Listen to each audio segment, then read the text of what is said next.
Good evening, and welcome to Get Sleepy, where we listen, we relax, and we get sleepy. I'm your host, Thomas. Thank you so much for being here for this extended bonus episode. Tonight we have a very special collection of some of our best loved and most magical Christmas stories. It's the perfect selection to get you in the festive spirit and to help you drift off with ease as you listen along. So, settle down. Take a deep breath in and let it back out. Now, close your eyes and relax as we begin our Christmas story collection.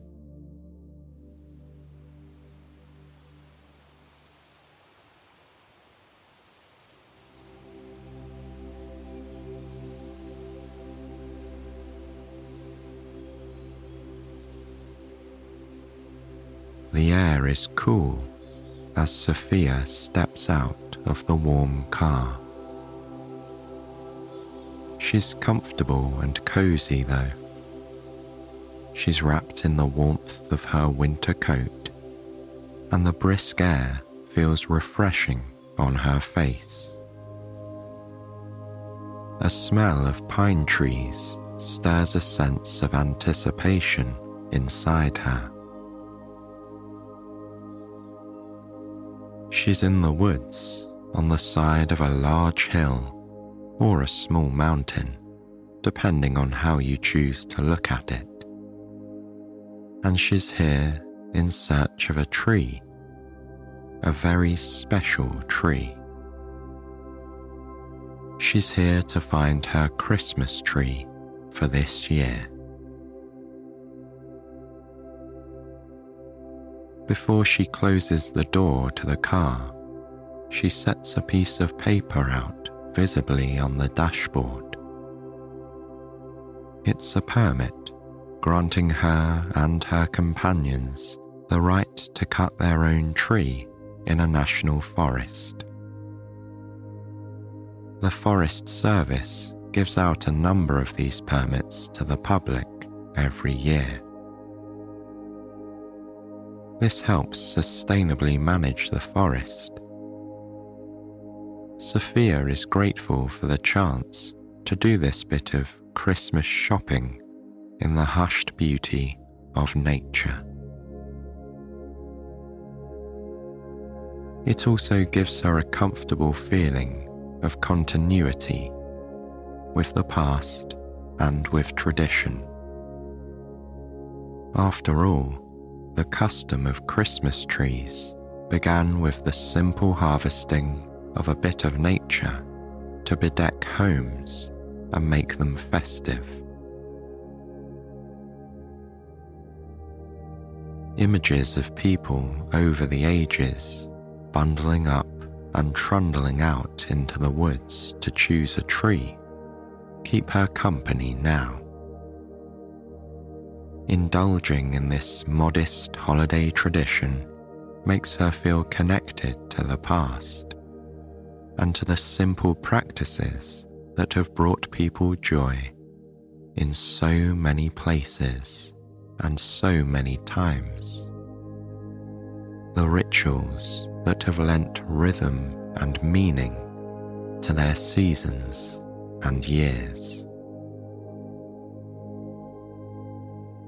She wraps a red woolen scarf around her neck, letting it slide up around her chin as well.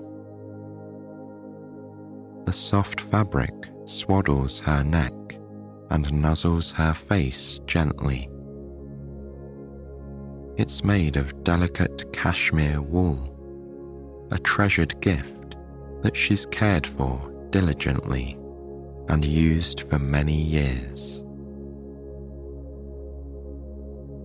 The air isn't so very cold, really, but the scarf makes her feel even cozier, and its red colour adds a cheerful touch to her attire.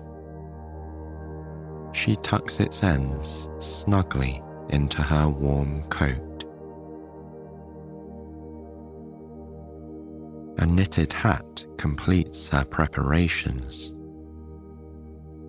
Now she's ready to venture into the shade of the trees, confident that she'll be warm and snug as she basks in the cool freshness of the forest air. She closes the car door, then turns to her companions and smiles. It's time to go. Together, they move towards the mass of pine needles and tree trunks, leaves and branches. They intentionally drove far from the highway before stopping, navigating back roads as they meandered deeper into the woods. At first, it feels tremendously quiet to Sophia's ears, with the rush of distant traffic reduced to a hushed murmur. As she absorbs the silence and the freshness of the air, a sense of peace fills her, welcoming her like an old friend. The group walks in amongst the trees, following a little path worn into the forest floor. Sophia's ears become attuned to the sounds of nature as she goes, and she realizes it isn't so tremendously quiet after all. Somewhere she hears a thud, perhaps of a pine cone hitting the ground. Just above her, a hint of a breeze rustles through the treetops. And when a squirrel runs lightly overhead, a barely discernible noise reaches her, the soft falling of disturbed pine needles. Layered over them all, she hears the light padding of her shoes over the cushiony ground. It feels slightly springy under her feet, which are encased in thick, soft boots that warm her toes and hug her ankles. All these little noises of the forest contribute to the feeling of peacefulness, somehow making it feel even more tranquil than the apparent silence had. She senses a gentle equanimity here, the feeling of life in balance, of the interconnected web of plants and animals that have persisted here for so long. In this setting, yesterday and tomorrow blend together with last year and next year, and she finds she's able to breathe out in a way that she hasn't in a long time.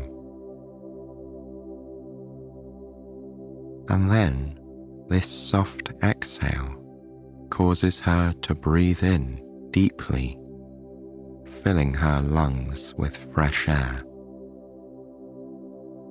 Pine and sap greet her nostrils. She feels her shoulders relax. Her companions are pointing to a fork in the path now, just ahead. They pause to consider the options. After just a moment, They all agree to follow the trail that looks less travelled. It's more of a straggling clearing that extends into the woods than a real path, but it will serve the purpose. As they walk on, Sophia notes the trees that she passes, watching for the perfect one. But her focus isn't really on her tree hunt, not just yet. For now, she's mostly enjoying the green of the landscape all around her, the soft sounds of slow-growing life, and the scent of the leaves. Forest bathing, they call it, a term from Japan that describes mindfully enjoying nature as a kind of treatment for the maladies of modern living. She remembers learning that groves of trees can actually create their own microclimates, and that forest air, at least in daytime, is infused with extra oxygen. The deeper you go, the easier you breathe, she thinks. And indeed, she can feel a difference in the air, though whether it's the oxygen, or the cool damp, or the muffled quiet, or some combination, she couldn't say. It's a distantly remembered kind of feeling that she can only call forest air, one she recognizes instantly, yet had utterly forgotten in the daily reality of city living. Ahead of her, a bird twitters in a friendly sort of way. Maybe it's exchanging pleasantries with a neighbour nearby, or maybe it's chatting with its mate about their store of food for the winter. They certainly seem to be surrounded by abundance in this green land. She walks on, admiring the golden cast of the afternoon light that slants through the trees.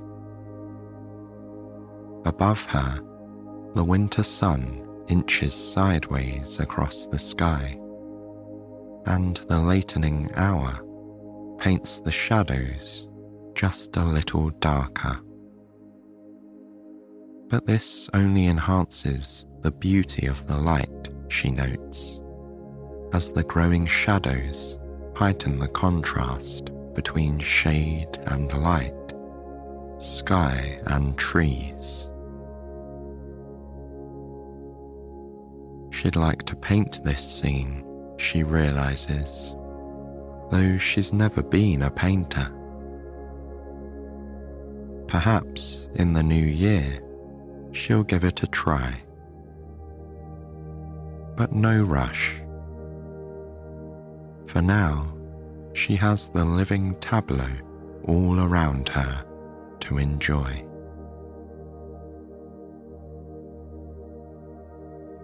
Up until this point, the trees she's passed have mostly been tall and wide, gorgeous and inspiring, but not entirely Christmas tree material. Now, though, one of her party draws her attention to a sprinkling of smaller trees over to one side of the trail. They veer off the worn track to cut across where these smaller trees stand. Fallen oak leaves and dry pine needles crunch satisfyingly underfoot. The noise evokes continuity and dependability, the steadfast rhythm of the seasons. Sophia listens to the sound, feeling her feet gently sinking and crunching over the ground as her eyes scan the trees. Appreciation for the beauty surrounding her and for the soft cadence of nature swells within her. With it, she feels a great outpouring of love that extends to her present companions and outward into the world. Sophia and her group reach the stand of smaller trees, where they pause and begin to inspect each one with care. This isn't a decision to be taken lightly after all. They examine each tree, noting its height and the fullness of its foliage, the placement of branches and their shape. They circle the candidates, viewing them from different angles and vantage points. A gap or a blemish are to be expected, and are even welcome in these wild trees. Sophia has come here to embrace nature in all its beautiful imperfection.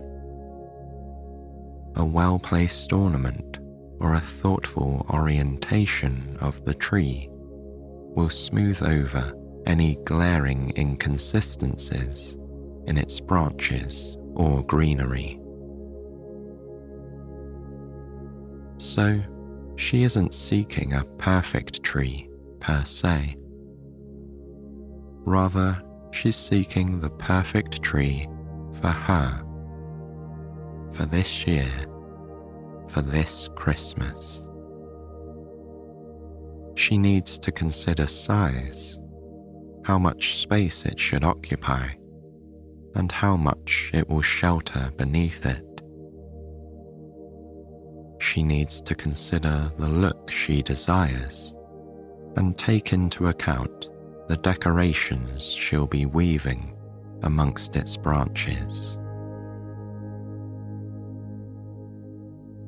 Finding the right tree for this particular holiday, on this particular year, is part of the fun of the search, of course. Her group knows this. They let the quest linger and go on, checking now this tree, not that one, then comparing them, then stepping back to see them in a group. Then, at last, there's a favourite. A lovely specimen of just the right height and breadth, fullness and shine. Still, there's no need to rush the conclusion. They mark the favourite with a fallen branch, then walk back over the rustling, crunching leaves to the path.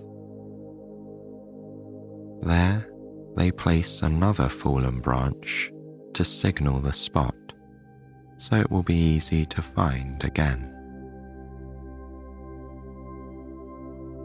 Then they continue along the trail a bit farther, eyes alert for other stands of trees of an auspicious height and aspect. Sophia's senses seem heightened by the search and the success they've already had, and she starts to notice more potential Christmas trees. Soon, they leave the path again to examine another tree before finally determining it isn't up to the standard of their previous choice. Leaving a marker anyway, just in case, Sophia and her friends walk on. They come across another group of possibilities and look at each one with care, touching the needles and bending over to size up the trunks.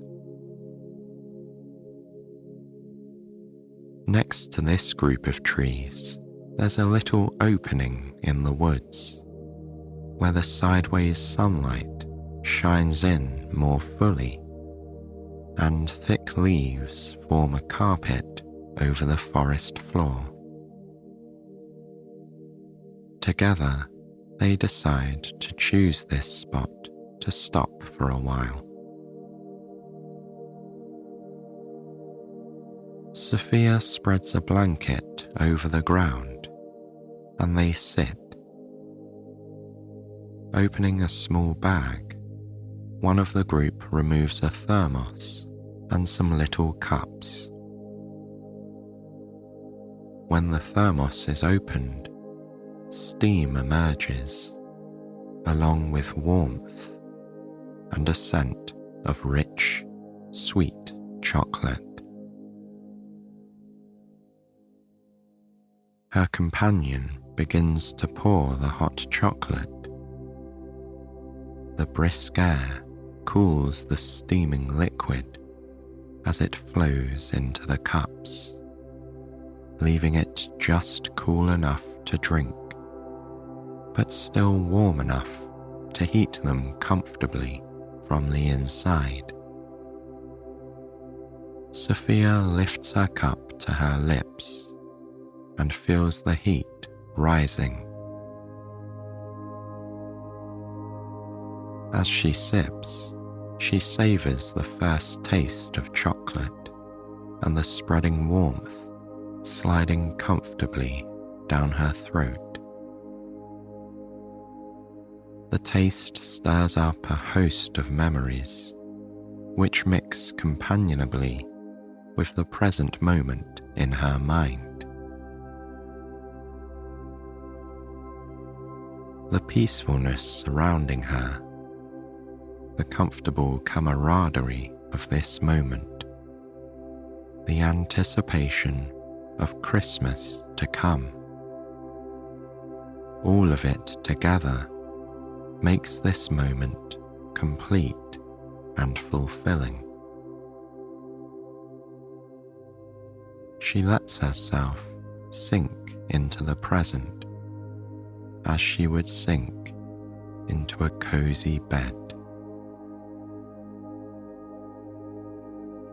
She knows that she'll drink the rest of her hot chocolate slowly, savouring it and the moment.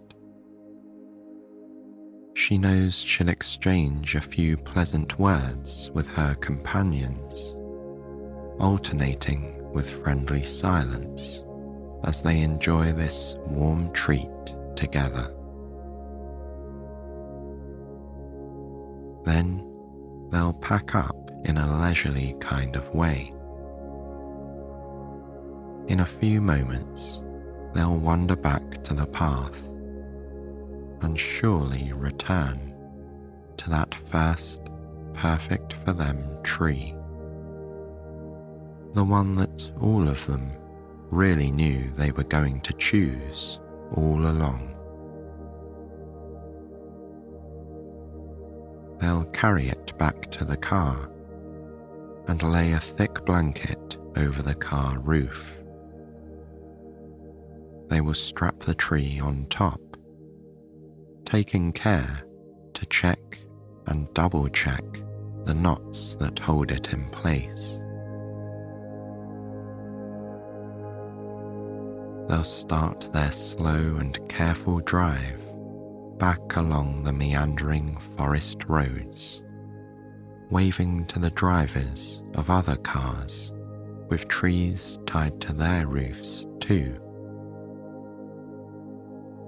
they'll follow the roads to the highway, then follow the highway towards home, headlights shining into the growing darkness of a winter evening.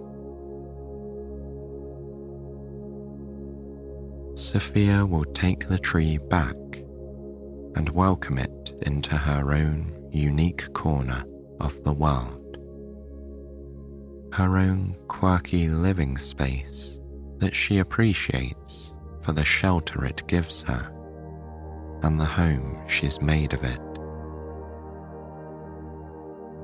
She'll trim the tree with bright lights and deck it with ornaments. Within its wild branches, she'll nestle delicate and beautiful baubles, as well as worn treasures and odd assortments of ornaments, remembrances gathered over a life lived warmly and willingly. Her tree will sparkle and shimmer, trimmed with love and with decorations that hold significance, not because they're designer editions. Rather, they are significant because they're what she'll use to bring alive the spirit of Christmas in her segment of space and time.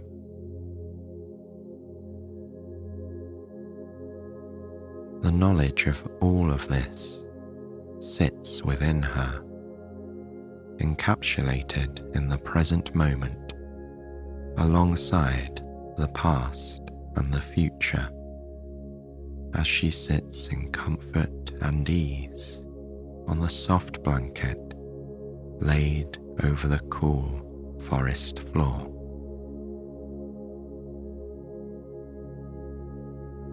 She feels at one with the peaceful balance of the woods and the interconnected life that seems to hum softly all around her. She takes a deep breath, allows her eyes to close, and silently gives thanks for this moment.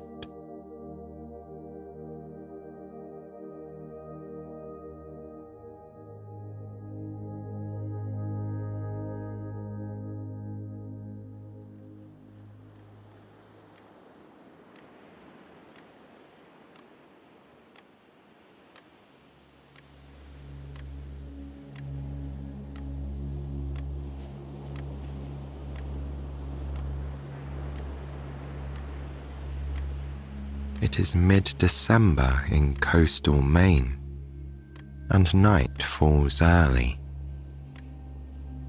At 4 in the afternoon, Mara pulls the chain on the solid brass desk lamp, which has been in this place far longer than she has. She thinks about the bookstore's history, about the men and women who've minded the shop before her, and she hopes there will be many generations after she has gone. A town needs a proper bookseller.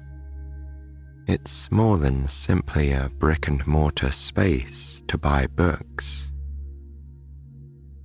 A bookstore is a source of comfort on difficult days, and it's where the community gathers, thinks Mara. She is cheered by the pretty glow of the chipped Tiffany-style lampshade. This lamp keeps Mara company on many long evenings throughout the winter in this little business on Main Street.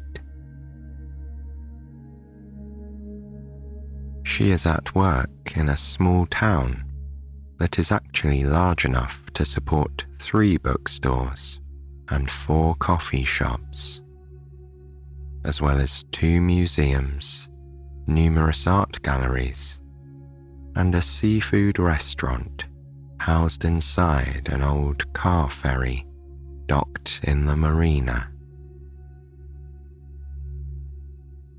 There is an oyster bar and a wine bar, and a dive bar for good measure.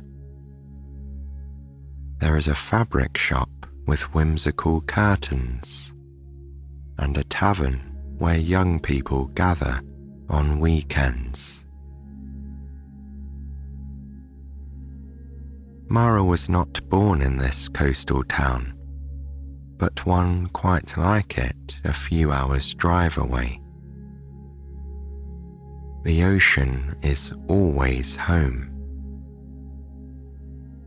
She feels connected to the like-minded people who live and work in Rockland, whether they grew up there or, like her, somehow found their way north to the slightly eccentric, picturesque hamlet of artists and fishermen.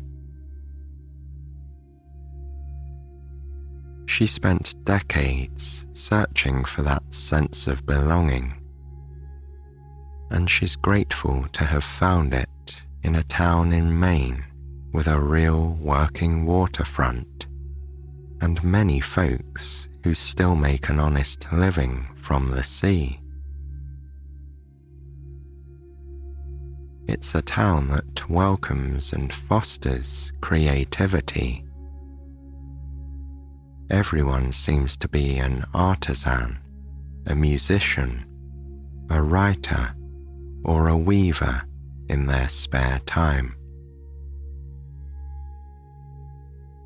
Painters like Andrew Wyeth and Edward Hopper famously captured the way the light plays on weathered houses over the lonely, sublime ocean and on the careworn, noble faces of the men and women who live here. Maine calls to artistic souls, and Mara has finally put down roots. Living here, the years of her life have settled into a comfortable rhythm. Winter in a tourist town is dedicated to projects and creative pursuits. And it's a time for fun too. Skiing at the Snow Bowl on the mountain, or skating on the lakes and rivers that run through the woods. Mara appreciates the luxury of time from November through to April. In the warmer months, it seems everyone is busy. They're working hard, catering to day trippers and people who come up from cities to summer in their seaside houses. In winter, the town rests and regroups. Friends reconnect and draw warmth out of the cold by creating a meaningful life and deepening community ties. There is time to volunteer at the senior home and make food for the homebound in the community kitchen. It's a balanced way of living in harmony with nature, and it makes sense to take winter seriously. Winters can be harsh, with weeks, even months of endless snow and ice. Certainly, the nights at this time of year can feel long when the temperature drops and the darkness descends early. Mara knows she must be prepared for extreme weather. But with enough wood for the stove and oil in the fuel tank, and with warm clothes and a stocked pantry, she can delight in the wildness and the beauty. For it is a very beautiful place. The ocean, which in summer is striking and playful, in winter is wonderfully forbidding. The Atlantic comes in with a stern warning. It crashes and turns steel grey. It can even ice over in the harbour, creating dramatic and jagged sculptures. On the coldest days, there is sea smoke rising from the water. It has a haunted quality. She would not like to swim in those frigid waters now. When Mara looks out of the shop window, she can see those lonely pine trees Maine is so well known for, as well as 2 lighthouses that frame the picture. And she sees the lobster boats coming in from Hull. The winter catch is smaller than the bustling summer lobster business. Some fishermen use winter to do gear work, to make improvements to their traps and line. It is the ideal time to restore old boats. But there are also men and women who brave the icy seas to fish the deep all winter.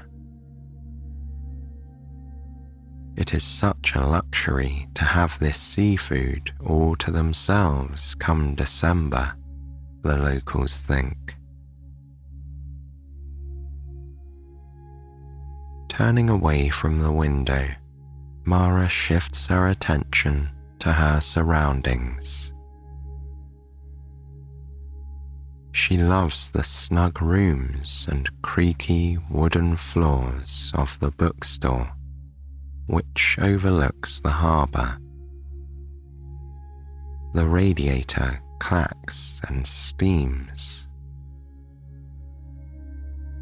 Then there is the leather armchair, buttery soft, where so many customers sit to discover the first few pages of a new book. There's the braided rug the last bookseller made herself from rags, a traditional craft in the old days. And there's a handsome wooden ladder on a track that wraps around the walls. It smells of sandalwood.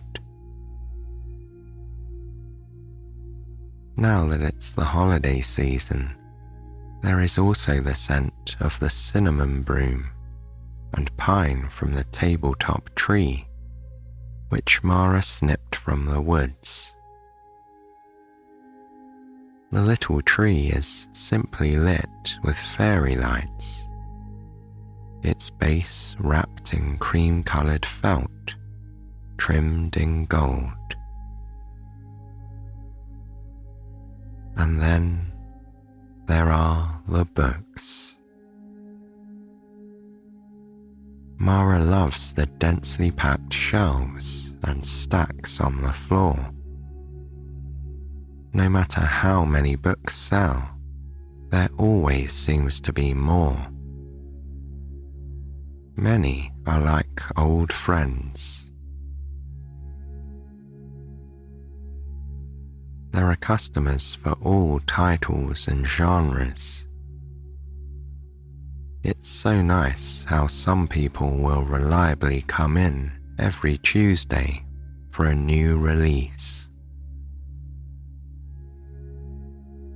The shop carries new fiction from favourite authors, as well as emerging writers and interesting presses. Art books are popular, as well as philosophy, religion, and spirituality. And tarot cards sell well this time of year, as do greeting cards. There is a well-curated section of cookbooks and a small but important poetry corner. The most cheerful nook is the area devoted to children's books. Mara loves choosing picture books, as well as graphic novels and chapter books for her youngest clientele. Reading aloud is something she takes particular joy in doing at Christmas time. Every December, around this time, she runs an event for families. There are seasonal stories and cookies and cocoa for the young and young at heart. This bookshop is upstairs in an old brick building. The halls are wood-panelled, and the banister is solid and ornately carved. There are other shops in the building, but mostly offices. Some still have the old doors with frosted glass panes and transom windows above the heavy wood. This is a building that feels as if it will endure through the ages, despite the changes that occur outside. Down the hall is a therapist, and there is a yoga studio upstairs. There is even a cobbler, perhaps the last one in town, just above the bookstore. Because of this, all sorts of people visit the building daily. This feels like a gift in and of itself. Downtown still has a quality of aliveness. Of course, during the holidays it is especially vibrant, and the streets are filled with shoppers. They are loaded up with packages and bags, popping in and out of shops. They have rosy cheeks, cute hats, and warm mittens and boots. But at the bookstore, there will be no more customers today.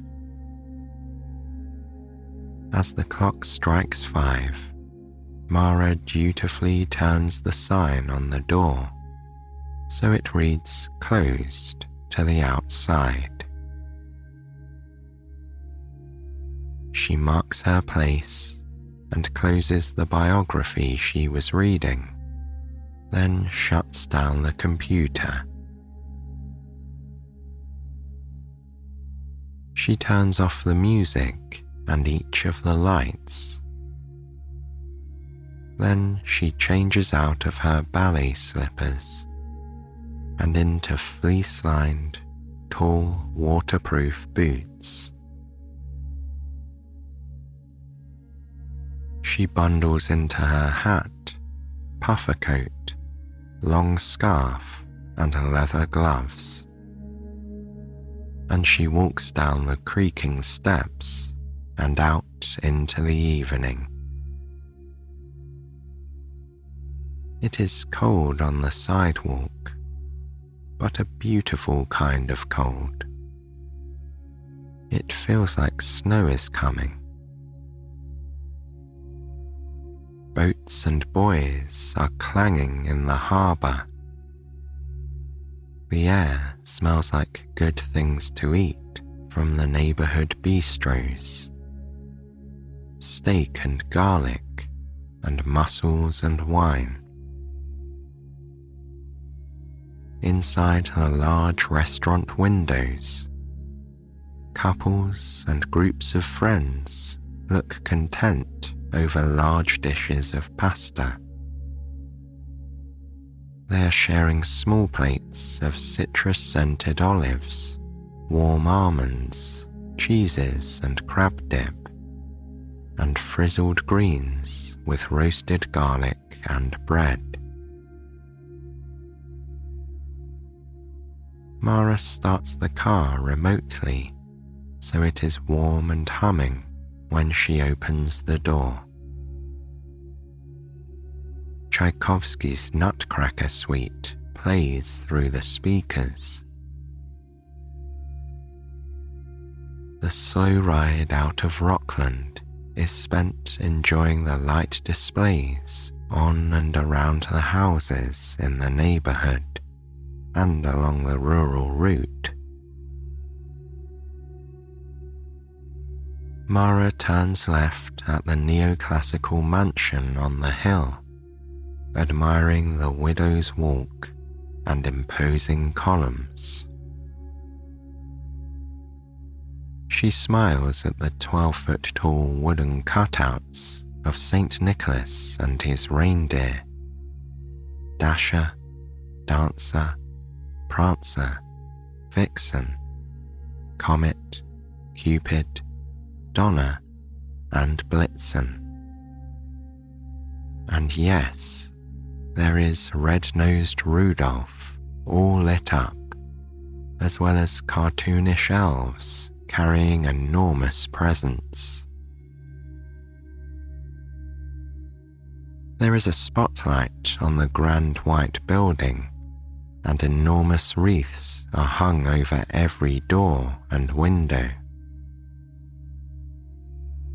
Mara imagines a Victorian banquet going on inside, with roaring fires in every room, children devouring sugared ginger, and musicians playing fiddles for numerous people dancing.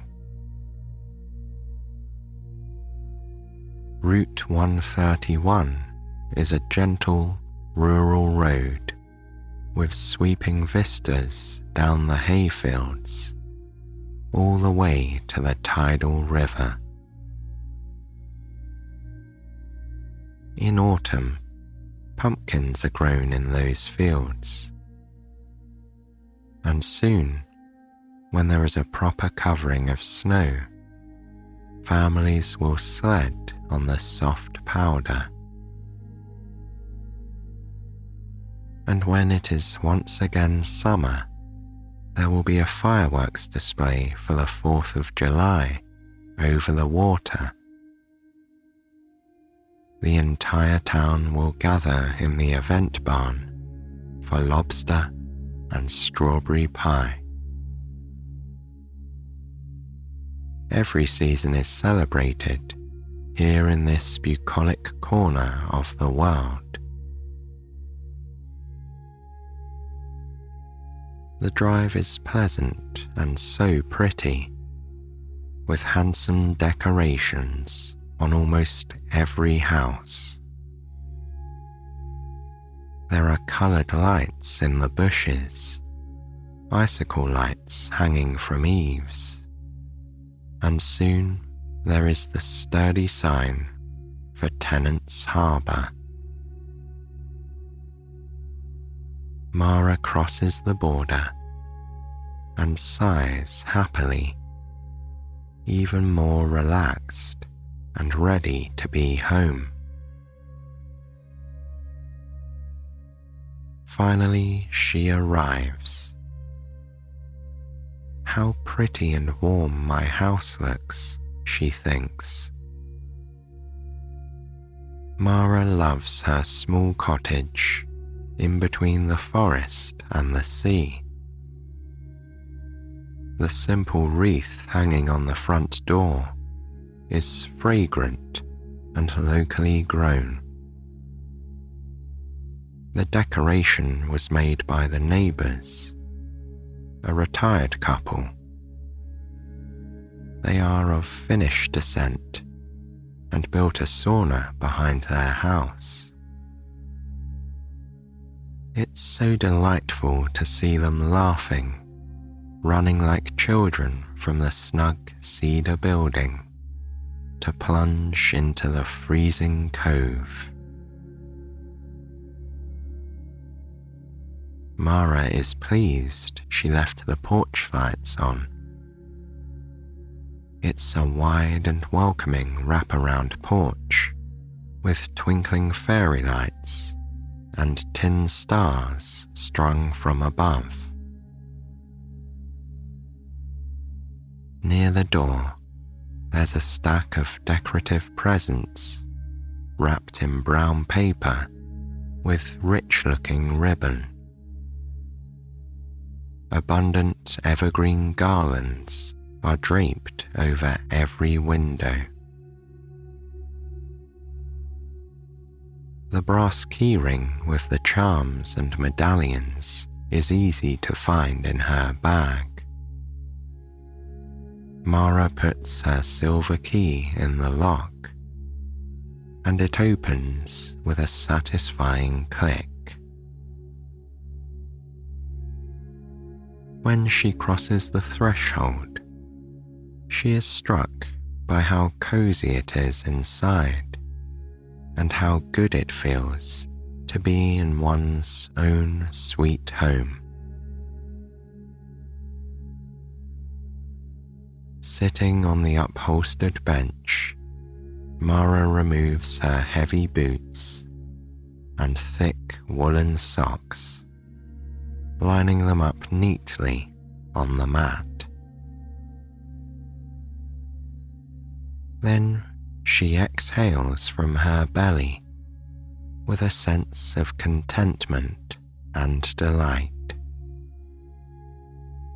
She hangs her coat by the gold-framed mirror and pauses at her red-cheeked reflection, smiling. It's a snug two-story house, white with grey shutters. It tends to be warm in the winter, cool in summer, and always filled with sunlight during the day. Mara lights a few white candles on the sideboard and turns on the electric candles in all the windows. She lights the hurricane lamp and turns on the electric fire. Next, she plugs in the great balsam tree. It's covered with twinkling white lights, heirloom ornaments, cranberry and popcorn garlands, dried orange slices, and a bright star on top. Mara puts the kettle on and curls up on the overstuffed love seat in the kitchen. She takes a few minutes to simply breathe, grounding herself in the sights and smells of the home and the holidays. It's good that it only lasts a few weeks, she thinks. It is ephemeral. Otherwise, it would not be so special. As she breathes in, she smells her neighbour's wood-burning stove and the scents of cloves and orange. Unlatching a large glass jar, she scoops a heaping spoonful of dried sage and rosemary from the summer garden. Then she pours boiling water over a strainer into a porcelain teapot. Fine things ought to be regularly used, thinks Mara. These leaves don't need to steep for long. She uses a wooden dipper to stir in cranberry honey, which adds the perfect amount of sour and sweet to the steaming mug of herbal tea. Sage is for wisdom and opening the throat, she thinks, and rosemary for remembrance. Mara takes a sip of the wonderful brew that sustains her all throughout winter.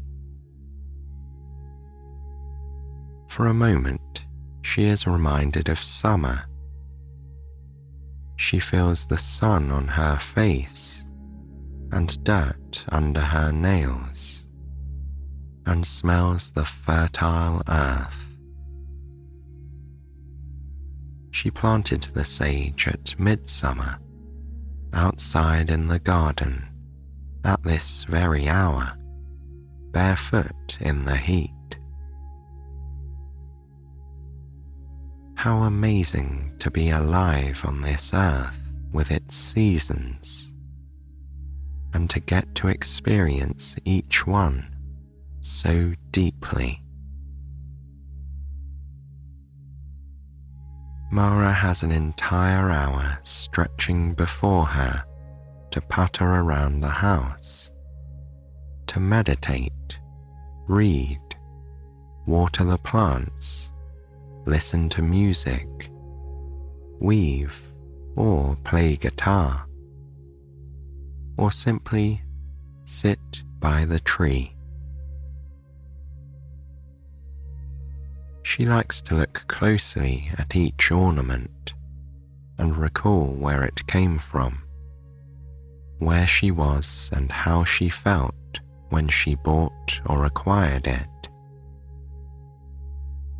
It is sort of like time travel. Each pretty object is a portal that lets her fall through time. Reminiscing and traditions are such an important part of the holiday season, thinks Mara. To look back at where you were, to wonder where you are heading, and to be exactly where you are. She carefully places a Nat King Cole record on the turntable and gently moves the arm, setting the needle lightly on the outermost track. Settling into a comfy armchair with a soft woven blanket that smells faintly of cedar, and with a pot of tea and a plate of iced ginger cookies on the table, Mara experiences a moment of true bliss. The clock strikes 6. A liminal hour well spent, thinks Mara. She gazes across the room towards the tree, almost as tall as the ceiling of the cottage. It is a potent symbol of renewal and life everlasting. The evergreen tree reminds us there is always green life growing somewhere, flowering.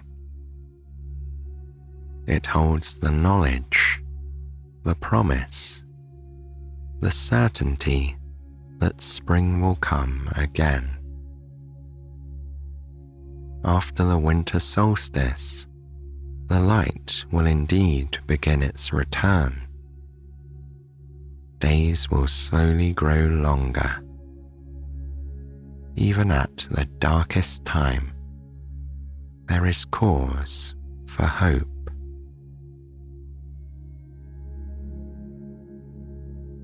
Mara went to the woods herself for this beautiful specimen of a conifer. Across the street from her cottage, there are woods of the softest moss, tall pines that sway in the breeze, stones that seem to keep ancient secrets, and deciduous trees such as birch and maple. The trails are freshly cut by an old man on a small bulldozer. He mulches the wood from cut trunks and branches and makes beautiful wide paths through the woods. On a bright, brisk morning last week, Mara set out with her sled to select this year's tree.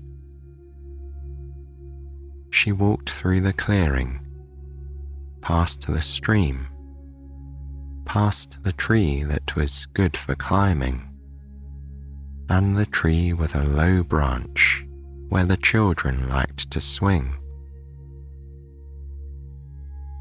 Mara left the path to scurry down the hill, where the Atlantic Ocean was waiting. Water crashed over the rocks at a place called Roaring Spout. There, she grounded herself in the elements, breathing in the cleansing salt air. She took her bow saw, a simple tool bought from the local hardware store, and got down close to the ground, working carefully to cut through the trunk with the serrated blade. It was soft and bursting with fragrant sap. Mara was on her belly, touching the earth. She got right underneath the great tree and said a blessing as she safely took it down. Afterwards, she was proud and beaming as she heaved the conifer onto a sled and pulled it home.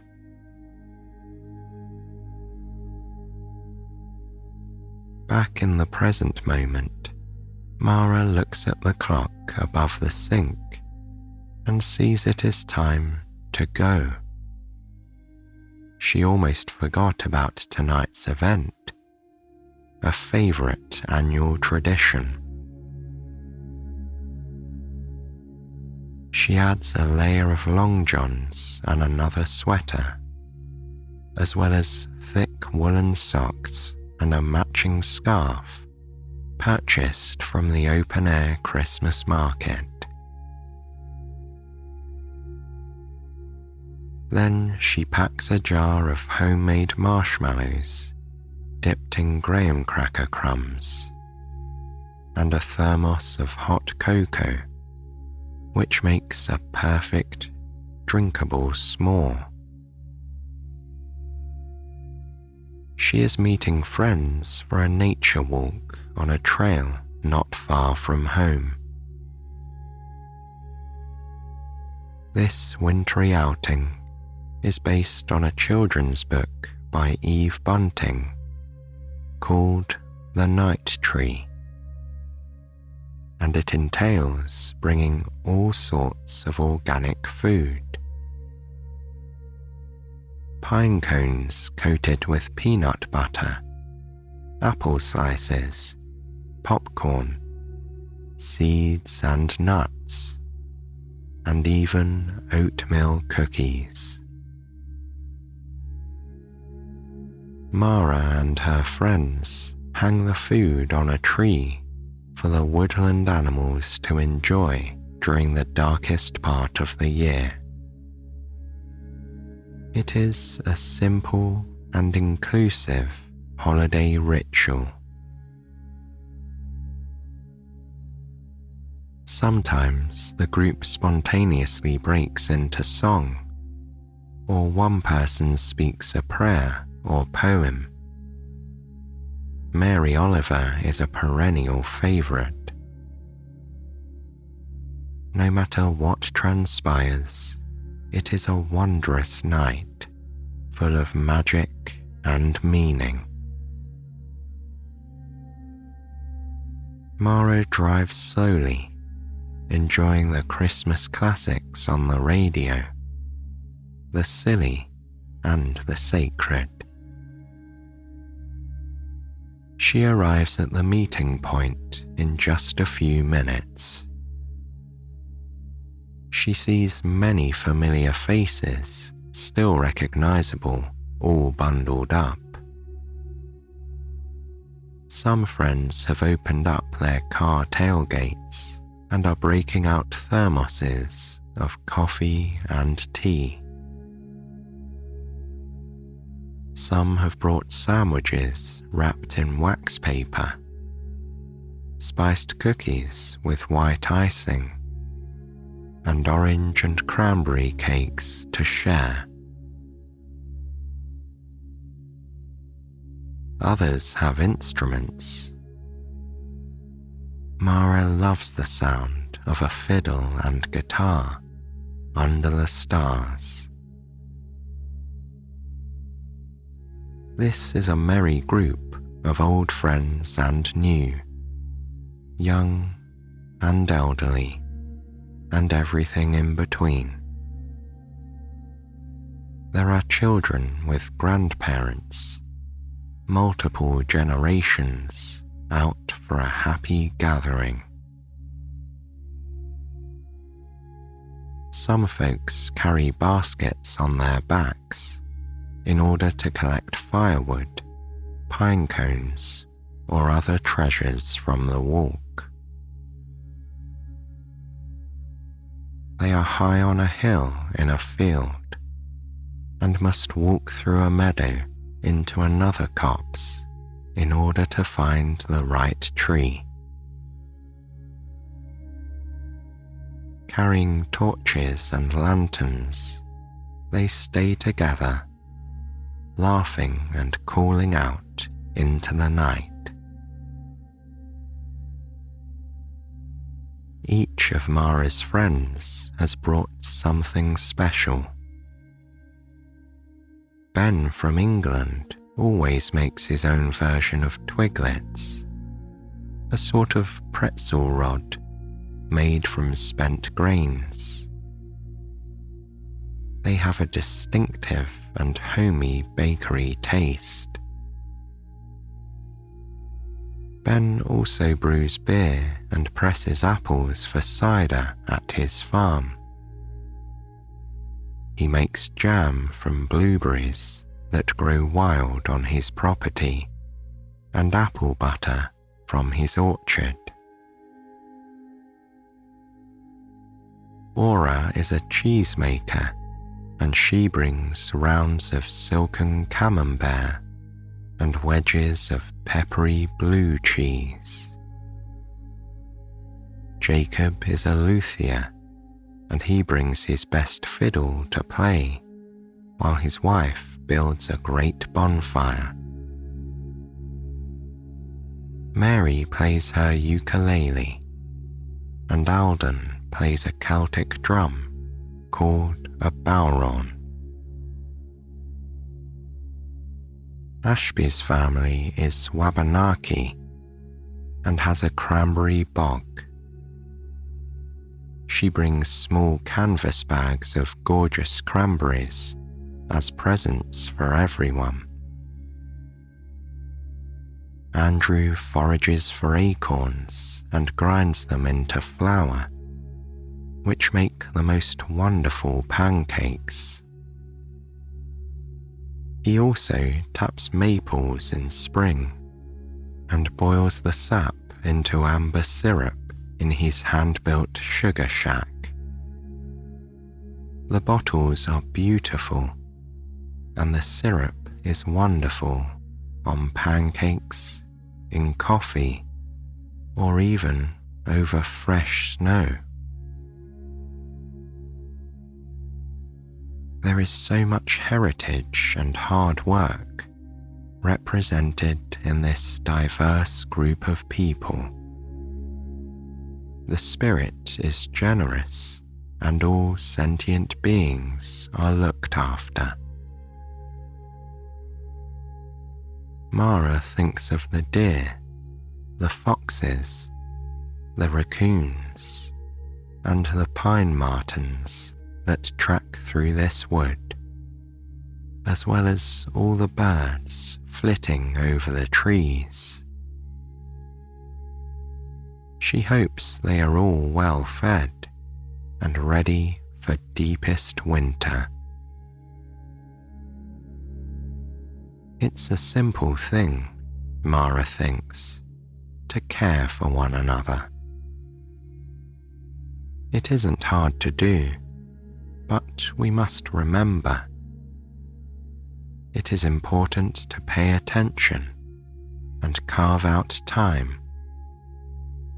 This is what makes life meaningful.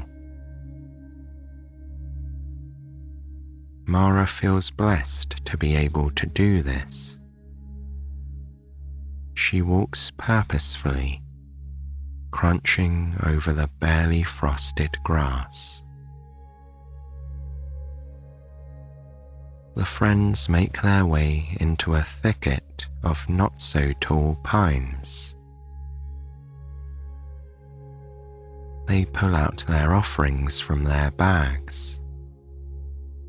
Then they string their edible garlands and hang ornaments of food, gifts to sustain any creature who comes hungry. The friends sing to the tree, to one another, and to the animals. When they are through, they quietly return to their cars.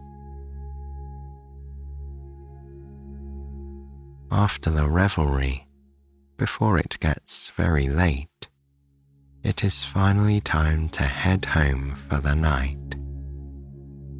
It has been a long, good day. Mara is sleepy, ready for bed. She has exercised and socialized and done all the necessary mental and physical work for today. It was satisfying and fulfilling. There is nothing more to be done.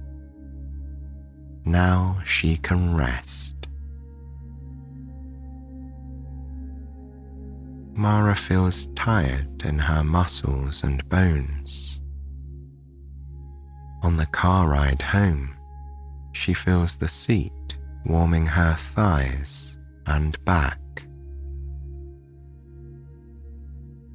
Her little house looks so enchanting, all lit up.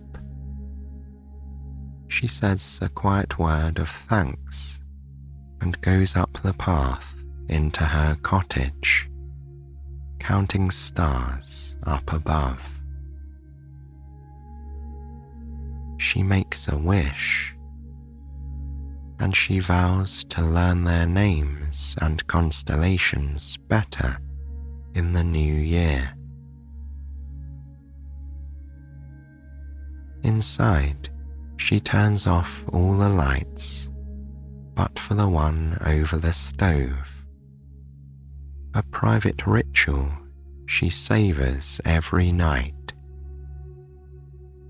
She locks the doors and sets out the jar of coffee and mocha pot for morning.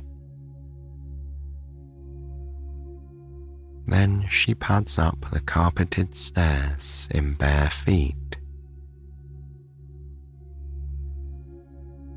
In the bathroom, Mara turns on the tap and waits for the water to warm. She washes her face with a cloth and gentle cleanser, then pats her skin dry with a thick cotton towel. She then applies a light face lotion, moving her fingers in a circular direction. Mara always brings intention to this nightly routine. Next, she uses a boar bristle hairbrush she received last Christmas as a present. And then she brushes her teeth carefully, lovingly, and enjoys the mouthful of white minty foam. She rinses it from her mouth and then takes a small sip of water from the glass that always sits right there. The routine itself prepares her for rest. The motions are so familiar, they are sleep-inducing. Her steps to bed are such a comfort. Mara counts them, as she does every night, inhaling slowly and exhaling gently. In her room, the bedside lamp is glowing. Her bedtime novel is waiting patiently, a work of historical fiction by a favourite author. The bed is a high four-poster. It's an inherited antique with a doubly thick mattress and box spring.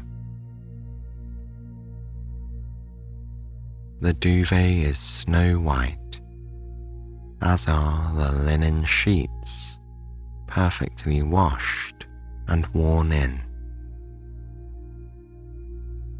There are 6 fluffy pillows and a grey linen bolster. Over the bed hangs a mobile of driftwood and stars, another gift. Under the bed, Mara's soft slippers are ready for morning. There is nothing left to do or say except good night.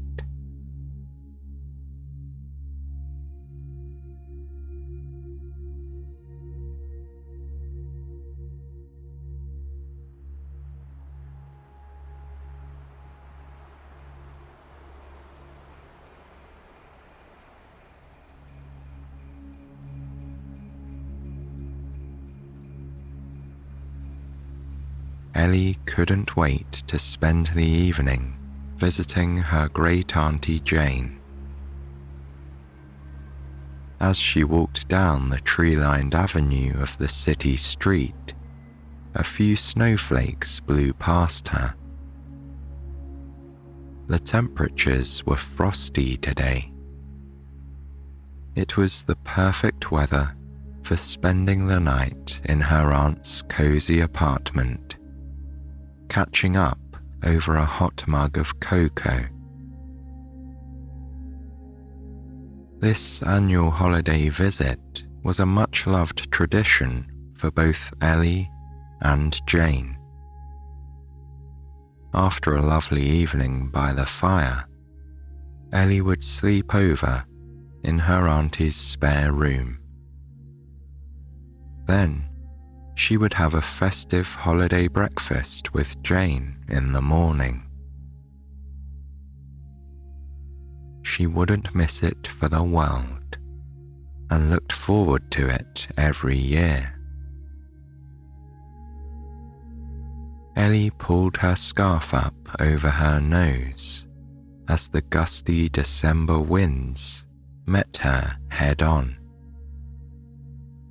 She didn't have much further to go.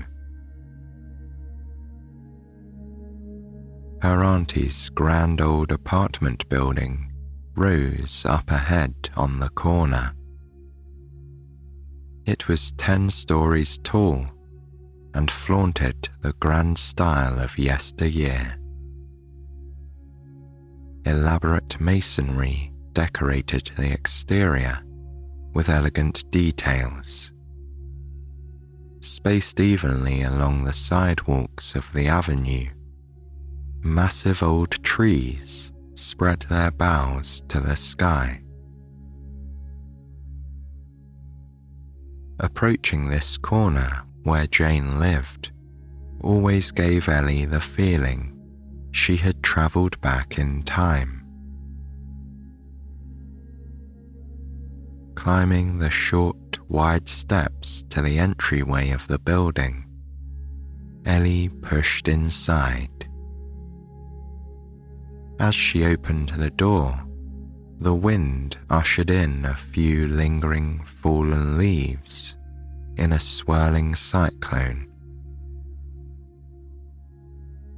Once she was in the hall, she stood in front of the old-fashioned directory on the wall.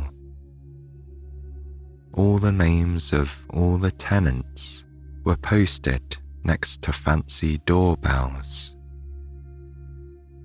Choosing her auntie's name, she pushed the pearly button for apartment 9C and waited for the little beep that would tell her the security door had been released, allowing her inside. She didn't have to wait long. In moments, she was standing in the old elevator, slowly travelling upward. This was a lift that was never in a hurry. Ellie smiled to herself, thinking about how many people had ridden in this elevator over the decades. When the doors slid open on the 9th floor, Ellie's auntie was already waiting for her, with her door open and a broad smile across her face. She was delighted to welcome her niece and ushered her right inside. Ellie stopped to shed her warm coat and all her other winter things inside the hallway. After hanging them on one of the pegs there, she stepped into the living room with a sense of anticipation. Jane was one of those people who loved the holidays, and her apartment always showed it. Each year, she spent many hours putting up her beloved Christmas decorations. Her tree was covered in ornaments that dated as far back as the 1950s, and she still used the strings of huge coloured lights that were popular decades ago. Jane was a music teacher. The glossy black top of her grand piano was covered in festive cards from students past and present. The most amazing part of Jane's holiday decorations, however, was her incredibly detailed model Christmas village, which was spread out on white cotton snow under her tree. The village stretched for many yards, and she had added to it over the years.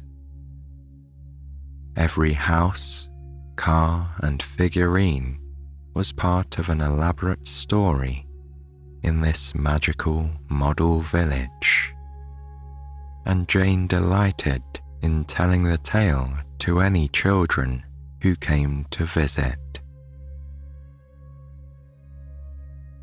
Ellie had always been awestruck by the elaborate fantasy as a little girl.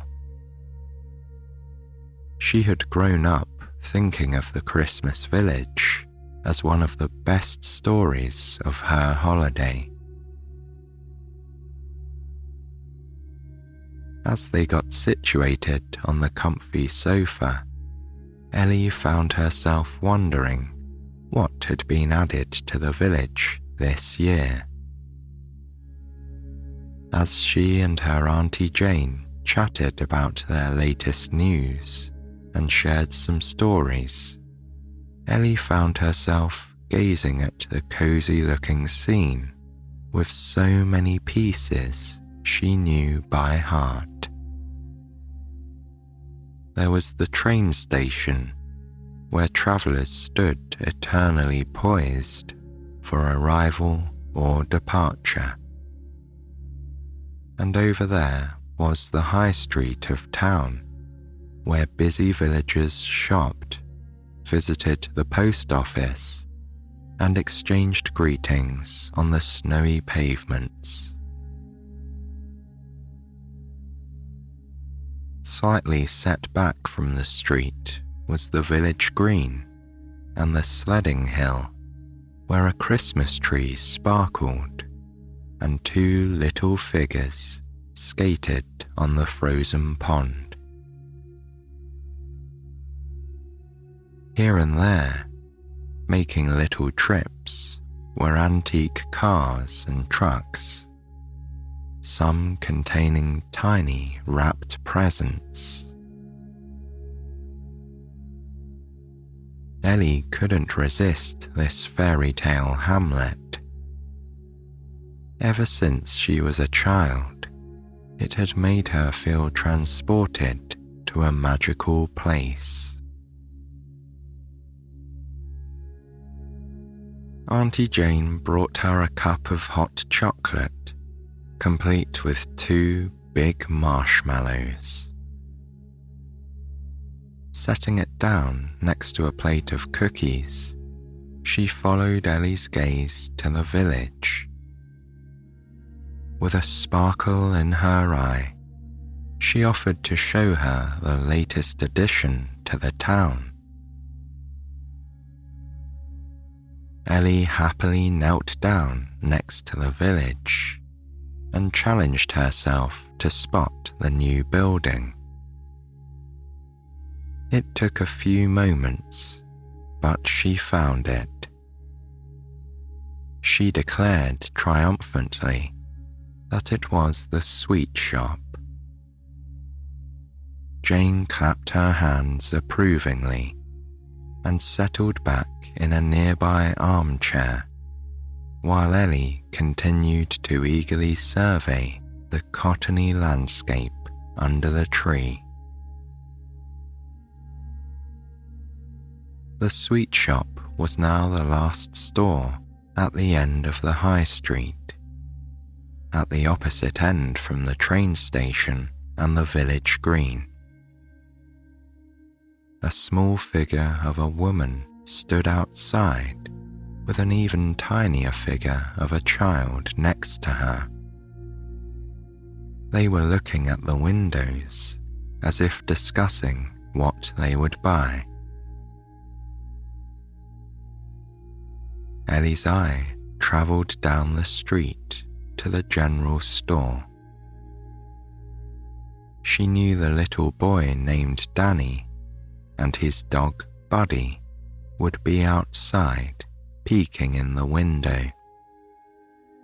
She liked to think he was scouting out potential Christmas presents. After scrutinizing the village for a little while longer, Ellie returned to her corner of the sofa and slowly drank her hot chocolate, savouring small bits of cookie between sips. Meanwhile, she proudly walked her auntie through the story of the town, showing that she remembered almost every detail of the festive scene. The night darkened outside the windows, and eventually Ellie and Jane realized that their mugs were empty and the cookies had been eaten.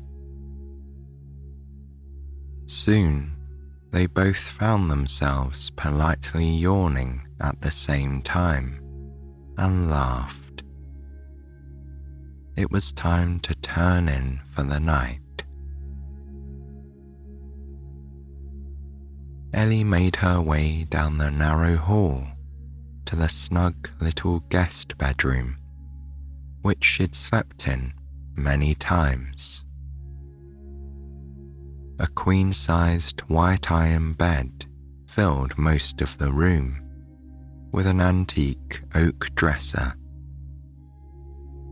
Next to the bed, a sweet little side table, providing everything else she might need. She'd loved this luxurious retreat as a child. The bed was piled with lots of big, downy pillows. She'd brought only a simple overnight bag with her, so it wasn't long before she was in her soft pajamas, snuggling down into the covers.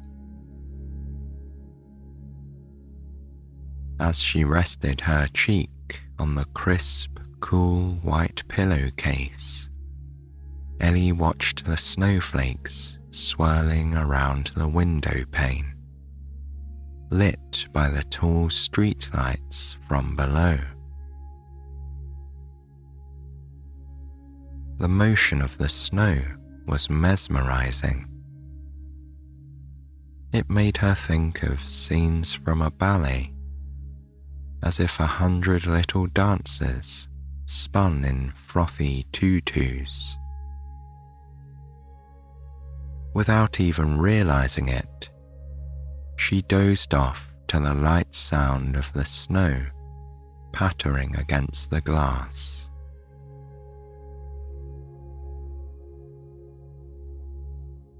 As imperceptibly as she had transitioned into sleep, she was slowly awakened. She had an odd feeling that she was moving, rocking ever so slightly back and forth.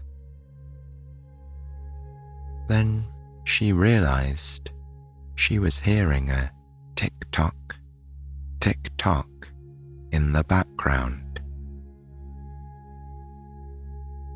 In her slightly fuzzy state, she thought to herself that she hadn't recalled Auntie Jane having a grandfather clock.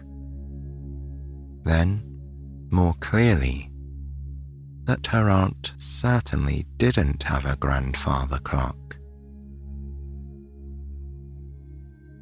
Opening her eyes, she was amazed to see that the scene outside her window was no longer of the snow 9 floors above street level. Instead, she was at ground level where a train platform was sliding very slowly into view. Looking down at herself, she realized she was not in her bed at all. Rather, she was sitting in her pajamas on a velvet train seat in an otherwise empty carriage. The movement came to a gentle halt.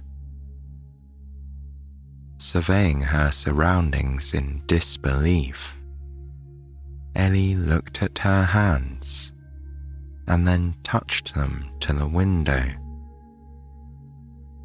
As she did so, a small girl on the platform waved back at her extended palm, as if in greeting.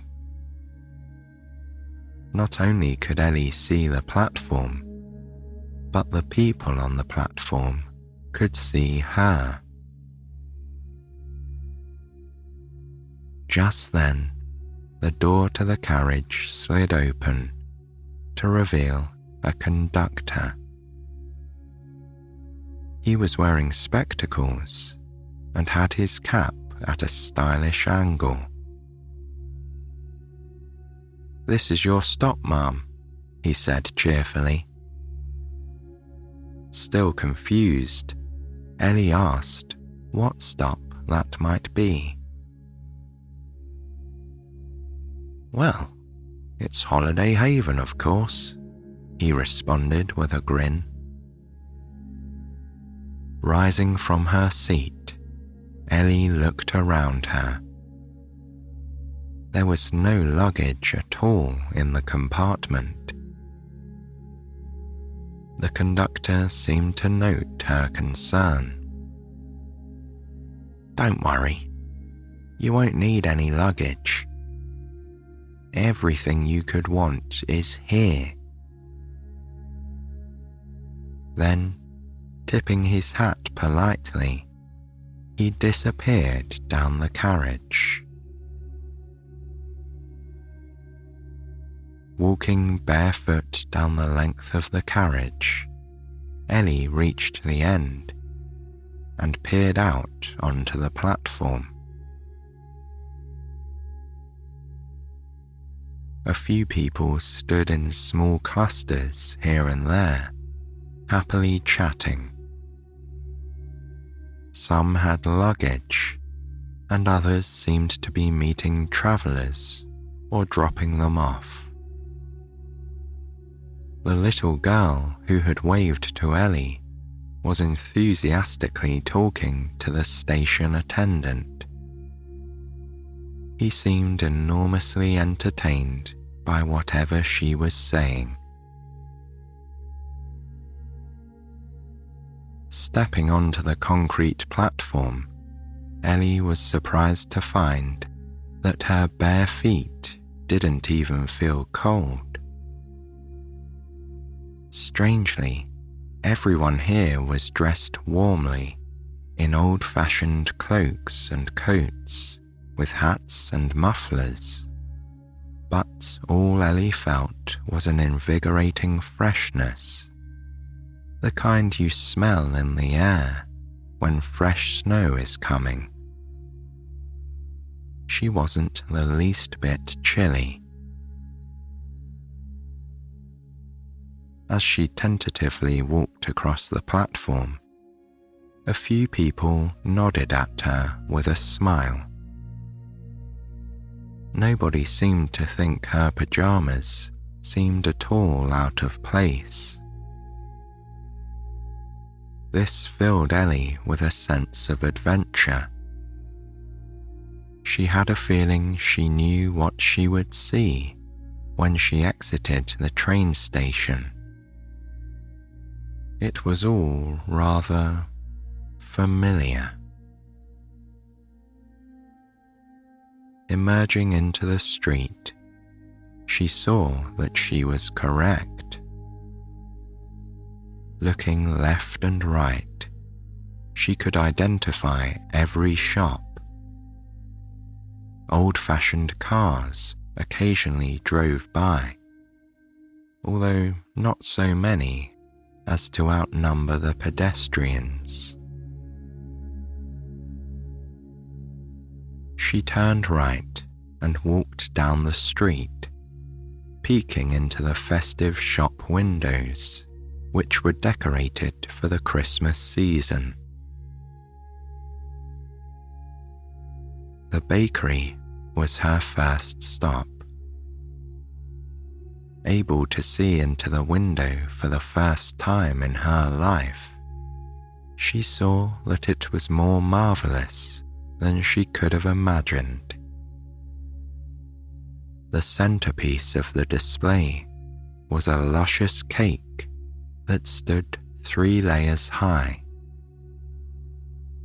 It was frosted with white buttercream and covered in perfectly formed sugar decorations that resembled holly and berries. The cookies in the window were no less amazing. Each one was simply enormous, and they were perfectly decorated to resemble all sorts of wintry delights. Snowmen, stars, reindeer, and gingerbread people lay enticingly in a pretty basket, iced to perfection. It was as if the baker never made a mistake. A variety of decadent cupcakes stood on a tall stand nearby. She spotted chocolate, vanilla, and red velvet right away. Looking at all this, she realized she was hungry. She walked into the bakery and was immediately immersed in the delicious smells of gingerbread and brown sugar. As she neared the counter, she was greeted by the shopkeeper, who called her by name, like they were old friends. "Ellie, what can I get for you today?" she said. Ellie surveyed the display counter, nearly unable to decide. Then she pointed to the cupcake stand and asked if she might have a chocolate one. The woman smiled from ear to ear and winked knowingly. "Your favorite," she responded, handing it to her carefully. Ellie stood a bit uncertainly, wondering if payment would be requested. But the woman merely waved gaily at her and told her to come back again very soon. Ellie waved goodbye, smiled to herself, and took a huge bite of the cupcake as she returned to the street. It was absolutely delicious. The chocolate icing was both sweet and salty, and it melted in her mouth like a cloud of sweetness. She was feeling more festive by the moment. Carrying her cupcake with her, Ellie moved on to see what was inside the general store. This was a building that had been in Jane's Christmas village ever since Ellie could remember. Just as they always had been, little Danny and his dog Buddy were outside. "Hello, Danny," Ellie said to the boy brightly. He turned to her and smiled. "Look, buddy," he said to his dog. "Ellie is here." Ellie leaned over and patted the little dog on the head. It sat politely, but wiggled back and forth with excitement. Ellie asked Danny what he was doing today. He told her he was waiting there to walk his sister home from the ice skating rink. Turning back to the window of the general store, he pointed at a model train slowly circling the display and exclaimed to Ellie how marvelous it was. Indeed, Ellie agreed, finding the train delightful. Danny whispered to her that he had asked for it as a Christmas gift. Crossing her fingers in front of him, Ellie said she hoped he'd get what he wished for. Danny smiled and nodded his head confidently. He knew he had been very good that year. Ellie told Danny that she was going into the store and waved goodbye, saying she might see him in a little while at the skating rink. She pushed open the front door, and a small silver bell rang to announce her entrance. A smartly dressed man behind the counter looked up from a ledger and greeted her by name. Nodding a friendly hello in response, she looked around the interior of the store. It was just as she had imagined. Dark wooden shelves rose along the walls to the ceiling, which was covered in punched tin tiles. Each part of the shop had its purpose. Bolts of cloth in a rainbow of colours were neatly arranged in one corner. Grocery staples such as flour and sugar were carefully shelved in another. Boxes full of sewing essentials, household tools, and all manner of useful items could be seen in tidy displays. No space was wasted. Ellie got the feeling that she could find just about anything she needed in the charming store. As she was about to leave, the owner called out to her and held out a soft green scarf. "You'll be needing this," he said kindly. She took it and thanked him. He waved at her as if it was nothing, and she left the store behind her, winding the pretty scarf loosely around her neck. It matched her pajamas perfectly. Danny was gone when she came outside, but she could see a woman and a little girl in front of the new sweet shop. They went inside before she got to the shop, but their spot at the window was quickly taken by a jolly cluster of children. They were soon pointing at various items in the window display and giggling amongst themselves. As she walked up, they greeted her. "Hello, Ellie. they chorused. Ellie couldn't hide her smile and asked them what they were talking about. It seemed they were debating the virtues of various sweets. The display was truly a mouth-watering one. Striped candy canes spilled merrily from an enormous jar. Some were just red and white, while others also had green stripes.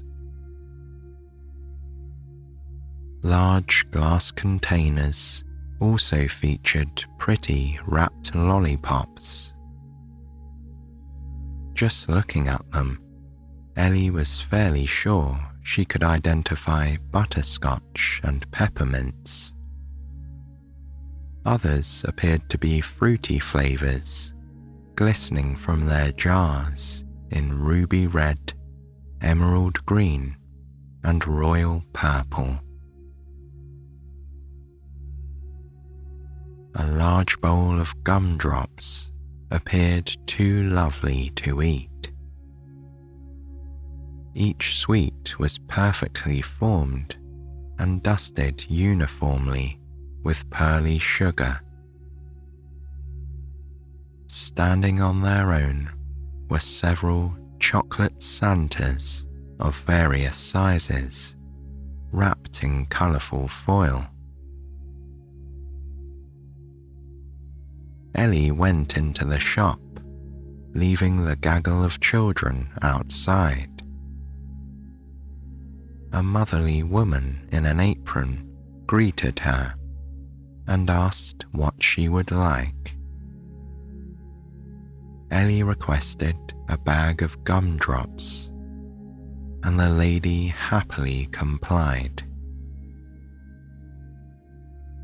Taking a large silver scoop spoon, she filled the brown envelope nearly to the top, folded it over, and handed it straight across the counter.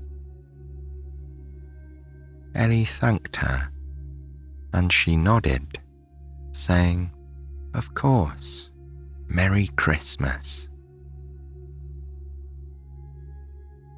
Returning to the front steps, she held out the bag to the children. They crowded around with delight, each one carefully selecting a sweet from the bag. Ellie popped one into her mouth and savoured the sugary chewiness. Watching the children, she chuckled at the lot of them, all with the same look of happy concentration on their faces. Gumdrops were delicious, but they took some work to eat. Ellie handed the remainder of the bag to the oldest girl and told them to enjoy the rest.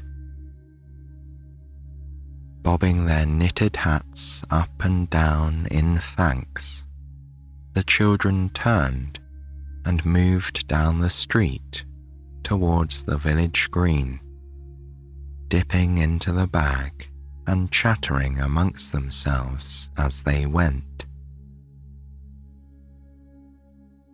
Smiling at their childish glee, Ellie followed in the same direction. As she did, she passed the village post office. With its red trim and peaked roof, this was the most darling post office she had ever seen. It was a very busy time of the year for the postal service. There was a steady stream of cheerful patrons going in and out of the front door. Most of them were carrying packages wrapped in brown paper and tied with string. Despite juggling piles of gifts, they stopped to hold the door for each other, calling out warm holiday greetings as they passed. She noticed one woman was standing in front of the outdoor post box. She was dropping one brightly coloured card after another into the mail slot. When she was finished, she peeked inside just to make sure none of the envelopes had got stuck. She appeared satisfied and proceeded along the pavement, presumably to complete her next happy seasonal errand. As she passed the post office, Ellie realized she was coming to the single-room schoolhouse, which was another crisply painted white building. This one, however, had a small bell tower that summoned children to their classes. School was not in session right now, but she could see a few grown-ups entering the building. The windows glowed with golden light. When they opened the door, a chorus of voices could be heard singing carols inside. She closed her eyes and imagined the biscuits and mulled wine that might be waiting at the conclusion of choir practice. Ellie savoured this image for a moment. She opened her eyes when she felt a few cold tingles on her face. To her delight, a gentle snow had begun to fall. She turned and took in the entire high street in a panoramic view. It looked as if the town of Holiday Haven was now cozied up inside a snow globe. She was so happy to be a part of it. The village green was calling to her. She couldn't miss the festivities she had seen from afar all these years. As she neared the village green, she saw the enormous Christmas tree first. Glittering with an impossible number of sparkling ornaments and twinkling white lights, it soared into the sky. The top was so far away that she couldn't imagine a ladder tall enough to put the star on top.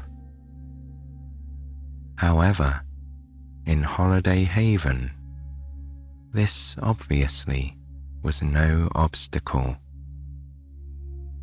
The proud evergreen was dressed as richly on its uppermost branches as it was on the lower ones. Crunching quietly across the snow in her bare feet, she marvelled at how she didn't feel the chill. Bringing her fingers up to adjust the silky scarf around her neck, she was amused by the idea that she was covering up her neck, but not her toes. Then, ahead, she spotted the sledding hill. Some of the children from the sweet shop were there, dragging their old-fashioned wooden sleds up the slope, and then laughing wildly as they rode swiftly to the bottom. Danny and his little dog were in the middle of all the fun. Off to the side, Buddy was running up the incline and then racing the children to the bottom. When each ride was over, he would roll excitedly in the snow and then shake it off again. A short distance from the hill, a few children were busily engaged in making a snowman. With impressive cooperation, they were rolling and stacking snowballs in graduated sizes. As Ellie watched, they managed to hoist one ball on top of the other until they had completed the head. When it was in place, a little boy reached into his pocket and pulled out a couple of buttons and a carrot. The others clapped with approval and then set about carefully placing the items on the face of the snowman. Meanwhile, another industrious friend returned from the nearby woods with some sticks for the arms. In short order, the snowman was complete. The fun continued as children came and went. After a while, Ellie saw that Danny had dusted the snow off of himself and left his sled with a friend. He slowly trudged over to the ice rink, where he promised to meet his sister. Ellie drew upon her memory. What had Auntie Jane said the girl's name was? Then it came to her. Ruthie. Her name was Ruthie, and the other little girl was named Meg. Ruthie and Meg were clothed in plaid woolen dresses and wearing capes with hoods.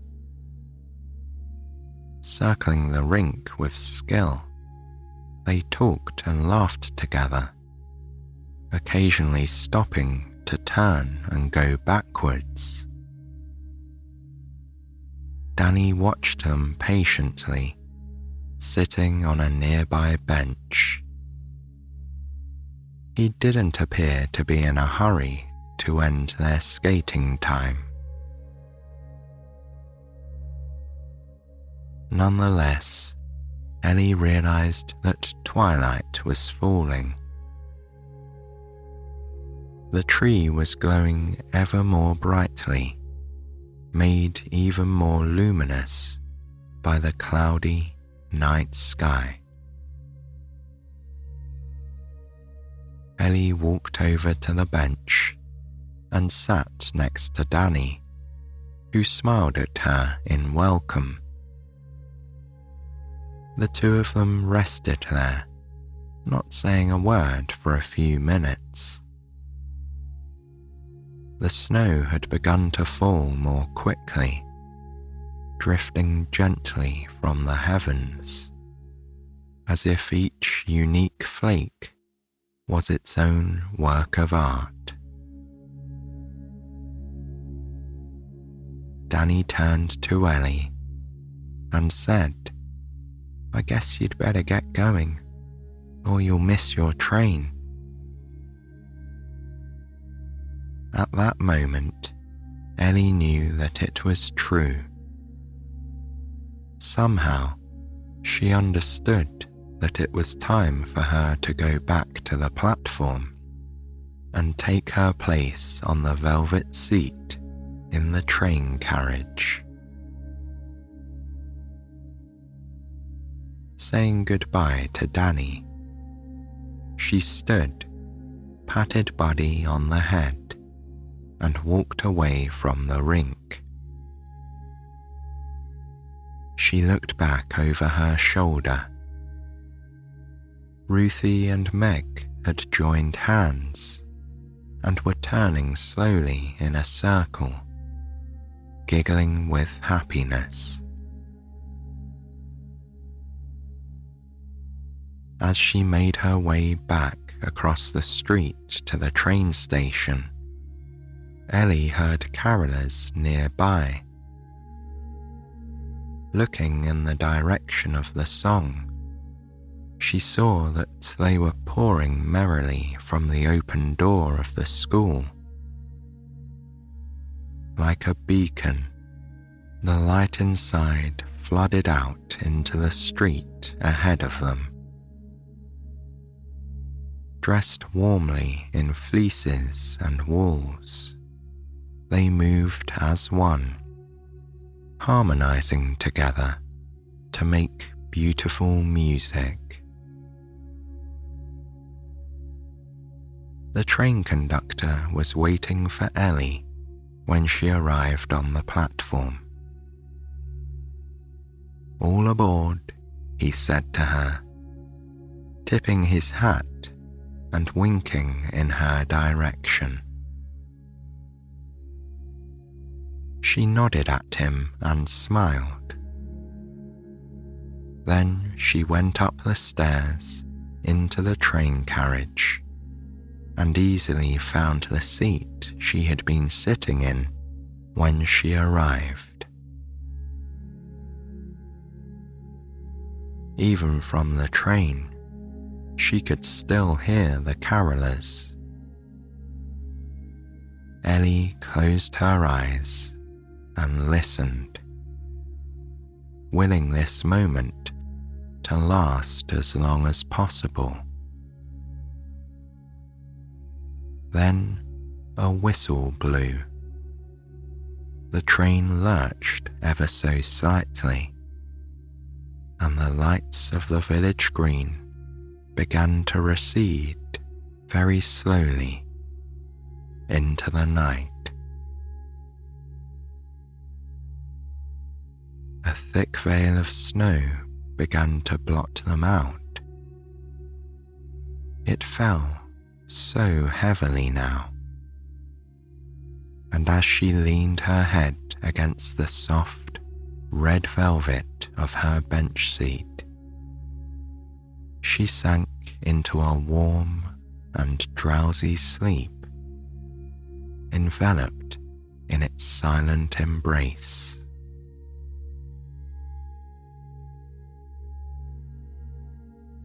She didn't know how long she had dozed, but the snow was still falling when she opened her eyes. As she became more aware of her surroundings, though, she realized that it was not the snow from outside the train window. Rather, it was the flakes hitting the window of Auntie Jane's spare room. Instead of the receding lights of Holiday Haven, it was the street lamps that were the source of the warm glow shining through the storm. Ellie smiled to herself, with the realization that her visit to the Christmas village had just been a lovely illusion. It wasn't morning quite yet, though, and she had time left to dream again. She rolled over in the soft bed and pulled the warm covers up to her chin, feeling cozy and snug. and as she drifted back to sleep, she was only dimly aware that she was still hugging a silky soft green scarf in her arms.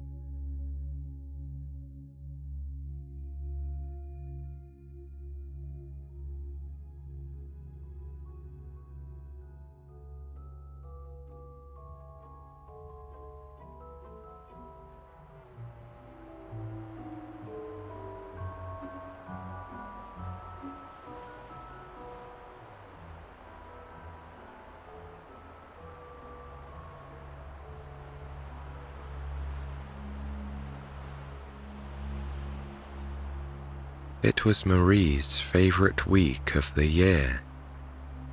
Christmas was just a few days away, and New York City felt like the most festive place in the world.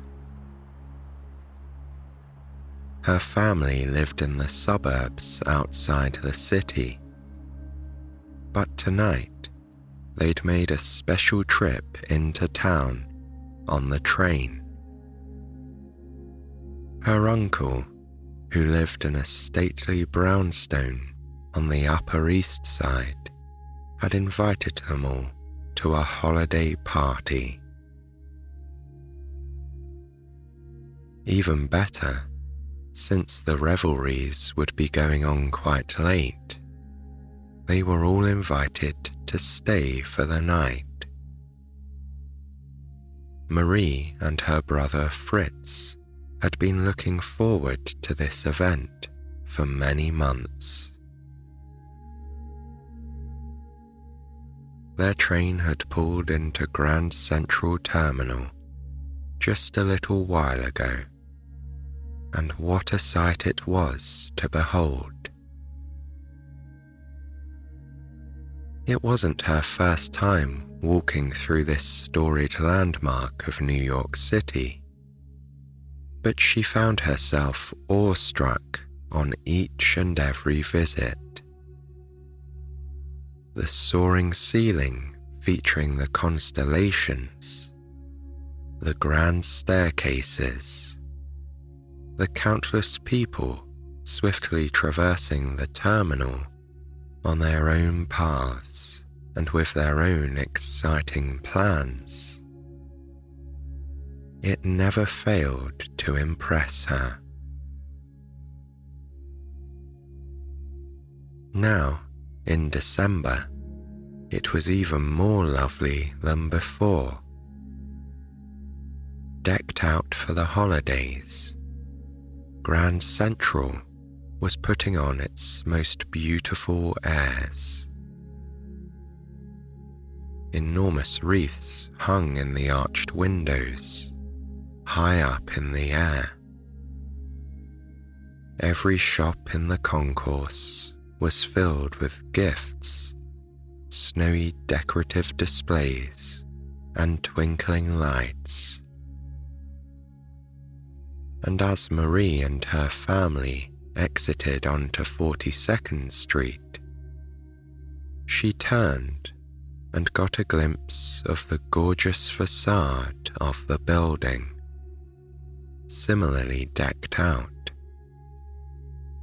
The Pershing Square Bridge itself had been illuminated in red and green lights for the season.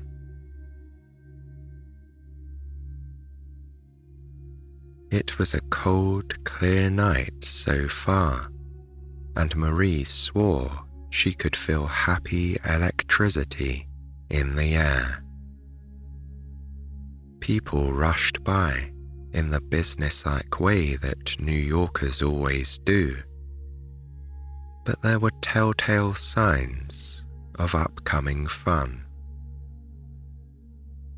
brightly wrapped packages peeked out of shopping bags that seemed stuffed to the brim. Ladies who were wrapped up in woolly coats had fancy shoes and sparkly dresses that peeked out at the bottom. Marie smiled to herself as a man passed by, dressed up as Santa Claus. He was carrying a cardboard cup of coffee and talking on a mobile phone. It wasn't really business as usual in the city, and that was wonderful. Marie could have stood and people-watched forever, but they had somewhere special to be. Her father hailed a passing cab. Although they didn't mind a bit of a walk, they were all dressed in their nice party clothes. It seemed like a good excuse to splurge on a taxi. Squeezed in the back with Fritz and her mother, Marie was still able to enjoy the holiday sights as they crawled northward in the direction of Uptown. Even the residential blocks were glittering with lights and decorations, and there was so much going on at the street level where the shops and businesses were located. Food carts were doing brisk business in the holiday rush, and the restaurants seemed to compete for the honor of having the most charming entryway decorations. Signs placed outside their front doors advertised prix dinners, and that reservations were being taken for New Year's Eve. Marie turned and watched a woman who was walking a little dog. The dog was wearing a tiny set of stuffed antlers on its head. All too soon, the cab had pulled up in front of her uncle's house. Her mother had commented in hushed tones that not many people owned an entire brownstone anymore. Many of them had been converted into apartments. But Uncle Dan had done very well for himself as a high-profile theatre set designer. In the process, he had somehow been able to acquire this building many years ago and renovated it to his liking. Marie and Fritz always loved visiting, because the house itself was such an adventure. Arriving on Uncle Dan's doorstep was always a thrilling moment. They weren't even all the way up the stairs when their host had thrown open the door to welcome them. A bright light shone from the interior hallway behind him. Laughing, he stood in the doorway, stretching out his arms as if to embrace them all. He urged them to come inside straight away and get out of the cold, and he promised delicious treats. Grinning ear to ear, Marie and Fritz took the top steps 2 at a time and gave him a hug as they scooted inside. She and her brother knew their way around their uncle's house. They quickly took off their heavy coats, hanging them in the hall closet, and stuffed their gloves and hats in the pockets. They didn't wait for their parents, who were still standing in the hallway, talking to Uncle Dan. Instead, they went straight into the living room, where they knew that they would find something good to eat. Sure enough, a couple of their uncle's friends were enjoying a lavish spread, seated on his various velvet chairs and his overstuffed couch. Appetizers were beautifully arranged on trays, with wheels of cheese, fancy crackers, and cold cuts. Tiny little sandwiches were elegantly stacked on plates. There was a punch bowl with something delightfully red and fizzy in it. Champagne glasses waited for a moment when a celebratory cocktail would be poured for the adults. Uncle Dan leaned over Marie's shoulder and told her to take anything she wanted, adding that there were lots of tasty sodas in the kitchen. She and Fritz didn't hesitate to take him up on the offer. They politely greeted the other guests and then took plates, piling them high with snacks to take with them while they enjoyed the run of the house. Then they raided the fridge in the kitchen, each choosing their favorite drink from a tall glass bottle. Because they were often the only kids at the party, the two siblings always entertained themselves on the upper floors of the house. In fact, while the second floor had 3 bedrooms and a very elegant bathroom, it was the top floor they loved to visit. This was the open space that Uncle Dan called his workshop.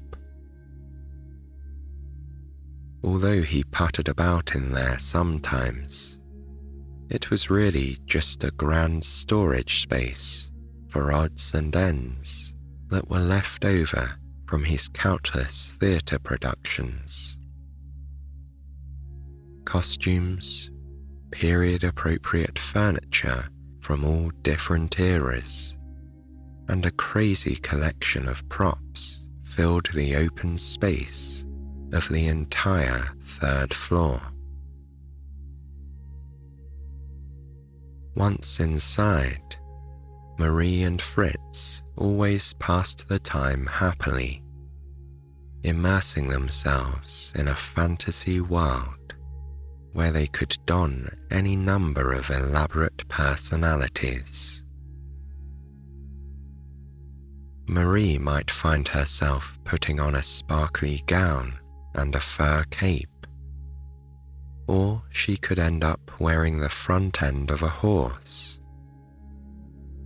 Meanwhile, Fritz could be lounging nearby on an old-fashioned chaise, wearing a monocle. There was no end to the hilarity, and the time in Uncle Dan's studio always went by far too quickly.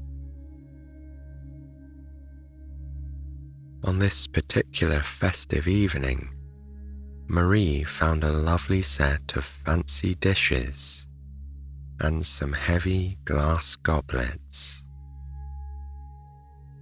she set a table just for herself and Fritz, where they sat down with their plunder from the appetizer table and dramatically toasted the event with their sodas. As they were enjoying their snacks, Fritz spied something new in the corner. It was an old-fashioned soldier's uniform. He jumped up from his place at the table and went to examine the costume, exclaiming that it had a sword with it. Intrigued, Marie came to look. Fritz put on the overly large coat from the uniform and placed the tall feathered hat on his head. While he was doing this, Marie was rummaging around in the shadows. She called out with amusement that she had found another good costume. As her brother turned to look, she jumped out at him wearing an enormous mouse head. He pretended to be surprised, and they both laughed uproariously.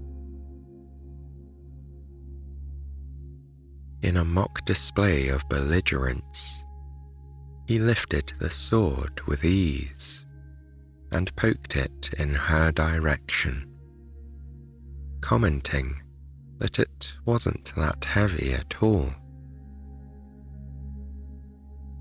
He handed it to her, and she easily tested its weight. He was right. The ornate prop was an excellent fake, but it was as light as a toy. Further amusement ensued as Marie pretended to commandeer the sword. Fritz faked outrage and then laughed once again. With all there was to get into up in Uncle Dan's workshop, the soldier's uniform and its sword were eventually laid to the side. Marie took the mouse head off and put it down by the sword, saying it was too hot to wear any longer, and eventually both costumes were forgotten.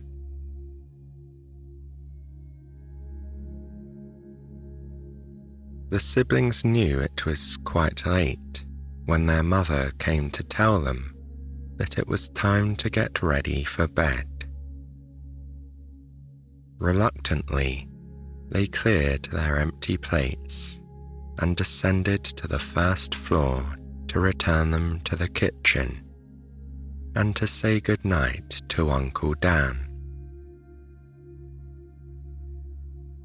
There were still a few guests lounging about, and the children knew from past experience that the adults would still be up for some time. Nonetheless, Marie and Fritz went upstairs to the second floor. With the murmur of the party continuing below, they got into their pajamas and brushed their teeth in the grand old bathroom with the black and white tiled floor.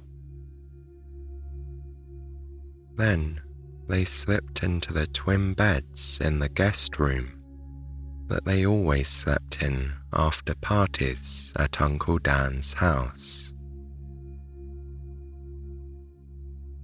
For a while, the two siblings whispered excitedly to each other in the semi-darkness.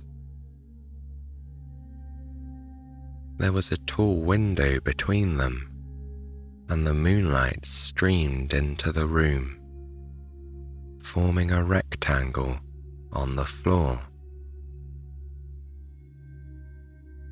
Nestled in their beds in the shadows on either side, they recounted their favourite treasures from the evening upstairs, as well as what gifts they were hoping to get for Christmas. Then, without either of them noticing, a long pause turned into a lengthier silence. Both Marie and Fritz had dozed off.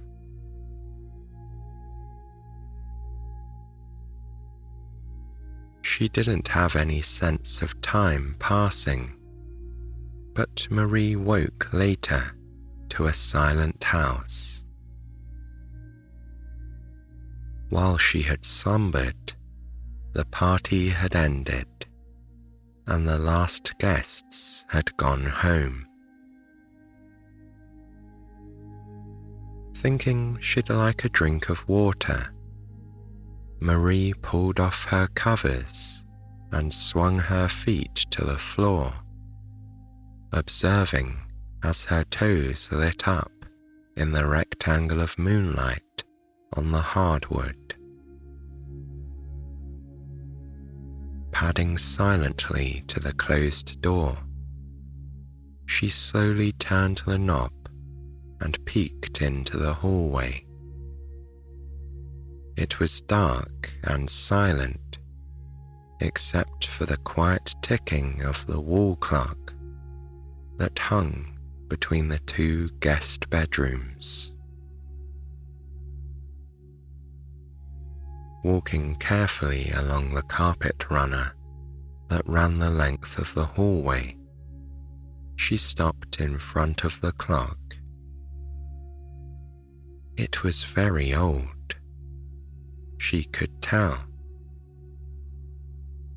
Its most unusual feature was a carving of an owl that sat on the very top of it. She had been fascinated by that owl since she was little.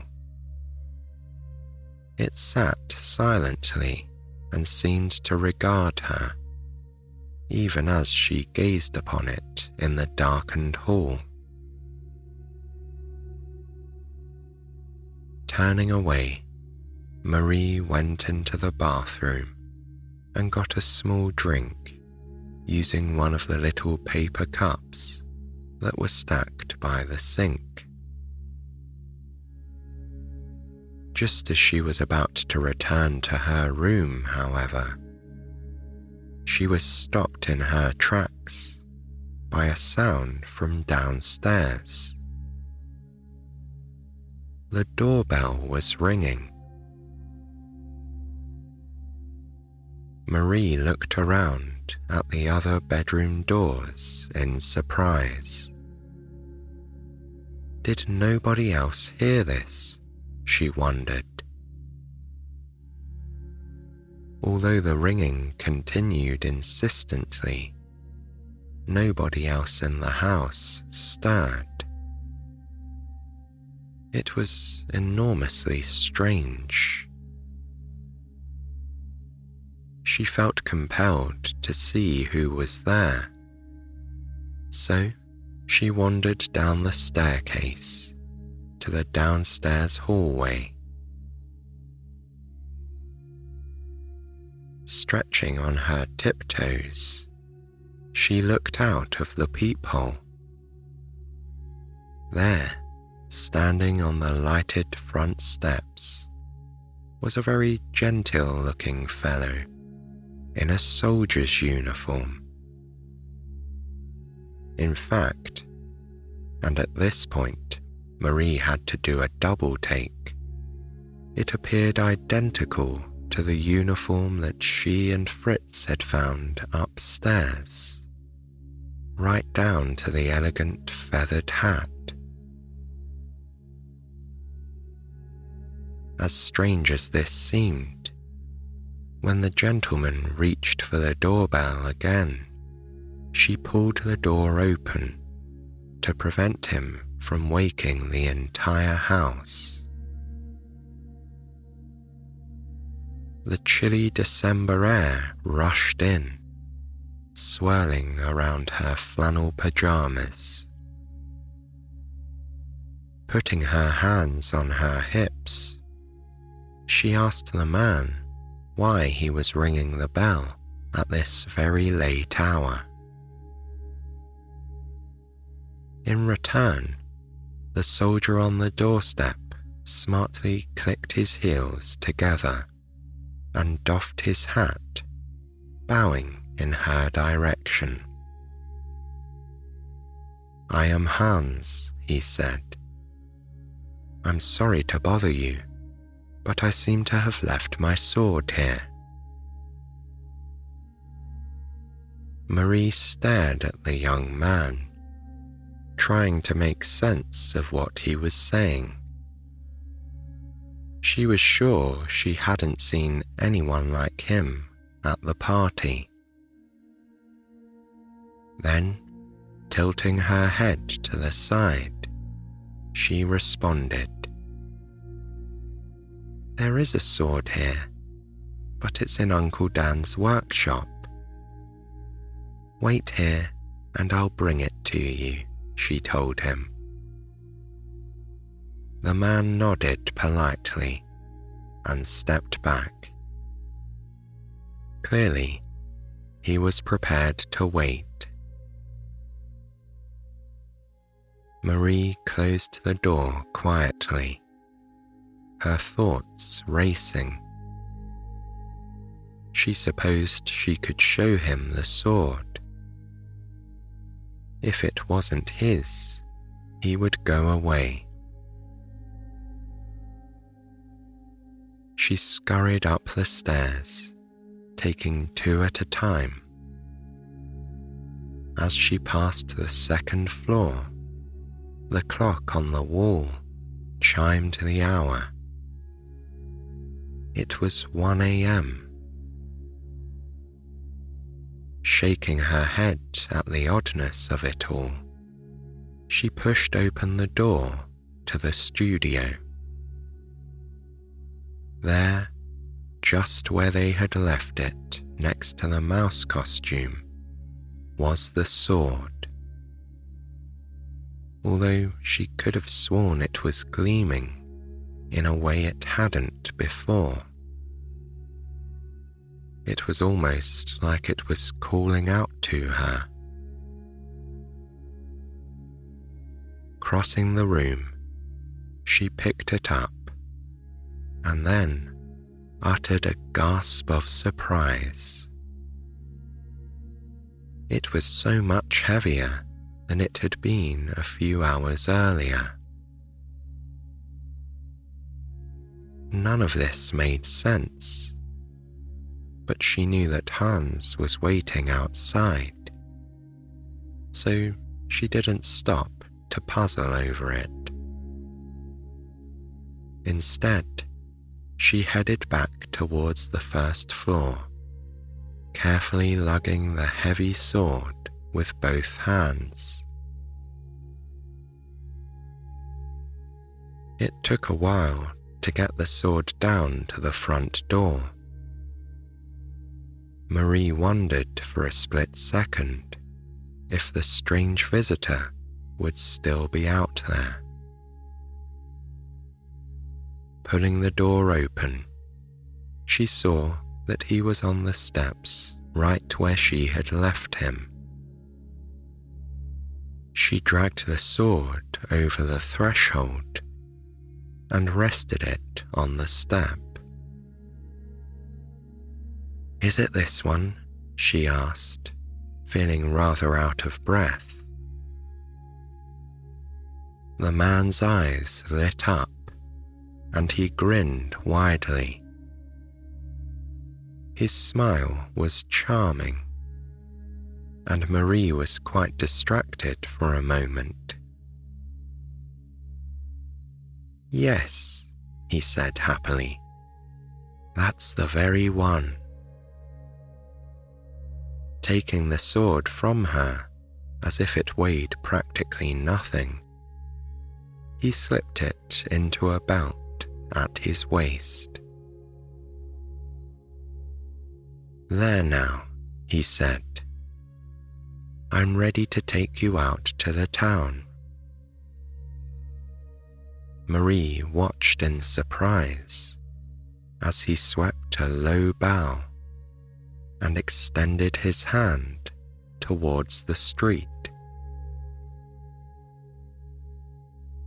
As she turned her gaze to the curb, she saw an elegant horse and carriage roll to a stop at the bottom of her uncle's steps. The carriage itself was a shining white with a rich red upholstery inside. The top was down. The beautiful horse at the front was also white, looking every inch like something out of a fairy tale. As she watched, a driver in a black coat and a top hat stepped down from the driver's seat and graciously opened a little door at the side. He tipped his hat to her and said, "Your ride, young lady." Although the night was cold, Marie didn't hesitate to walk down the front stairs of the townhouse in her pajamas. The pavement was cool under her feet, but strangely, she wasn't too chilly. Stepping into the fancy carriage, she nestled into the plush upholstery. As she did so, the driver draped a warm, fuzzy blanket over her lap and handed her a pair of soft slippers to keep her toes warm. Seeing that she was settled, her genteel escort, Hans, took a seat near the door of the carriage, and the driver clicked it shut. Turning to smile at Marie, the dashing soldier said, "Well then, we're off." With a little whistle from the driver, the stately horse was in motion. The carriage lurched ever so gently and began to pull forward. Marie noted with interest that no other cars whatsoever were driving on the streets. Even though she and Hans were riding through the streets of Manhattan, they seemed to be the only people who were out and about. The lights of the city were just for them, Marie and her gracious escort. Although she could have ridden in luxury like this for hours, the carriage ride turned out to be a short trip. The horse turned onto stately Fifth Avenue in a matter of minutes, and she saw that they were at the border between the Upper East Side and Central Park. In fact, as the carriage slowed to a halt near 65th Street, she immediately recognized where they were. Hans stepped neatly out of the carriage and offered her his hand, delivering her onto the sidewalk in front of the familiar entrance to the Central Park Zoo. Marie had been here before, but it had always been during the day, in warm weather and with large crowds competing for space. At this moment, the world was hushed, and there wasn't another person visible anywhere. There were lights glowing from within the zoo, as if to welcome Marie and Hans, and to invite them inside. Eager to explore, she walked ahead confidently. Inside, she knew that she would find the sea lion pool, which served as the centerpiece of the zoo. Although it was cold, the pool hadn't frozen over, and it was full of lightly rippling water that glistened in the moonlight. She had thought the sea lions might be sleeping, but as she walked up to the edge of the enclosure, a few of them emerged in front of her. 1, 2, 3. They popped up onto the rock in the center and arranged themselves like a row of dancers waiting to begin a routine. As she clapped her hands together in delight, they answered, barking joyfully. "You are welcome here," they seemed to say. "We've been waiting for you." Then, as she watched, they wiggled one by one down to the water and splashed under the surface, vanishing beneath the glittering waves. Marie let out a joyful giggle and waved a quick goodbye. She turned and saw Hans standing at attention nearby, patiently waiting for her. With a silent smile, he indicated that they should walk in the direction of the polar circle. They were going to see what the penguins were up to. Marie need not have worried that she'd come too late at night. The inhabitants of the polar circle were ready to greet her. There were several different types of penguins living at the zoo. Marie had visited them before. She knew that it was the Gentoo penguins who were greeting her when she heard the loud trumpeting call up ahead. It seemed to announce their arrival like they were royalty. With somewhat more detachment, the macaroni penguins sat nearby.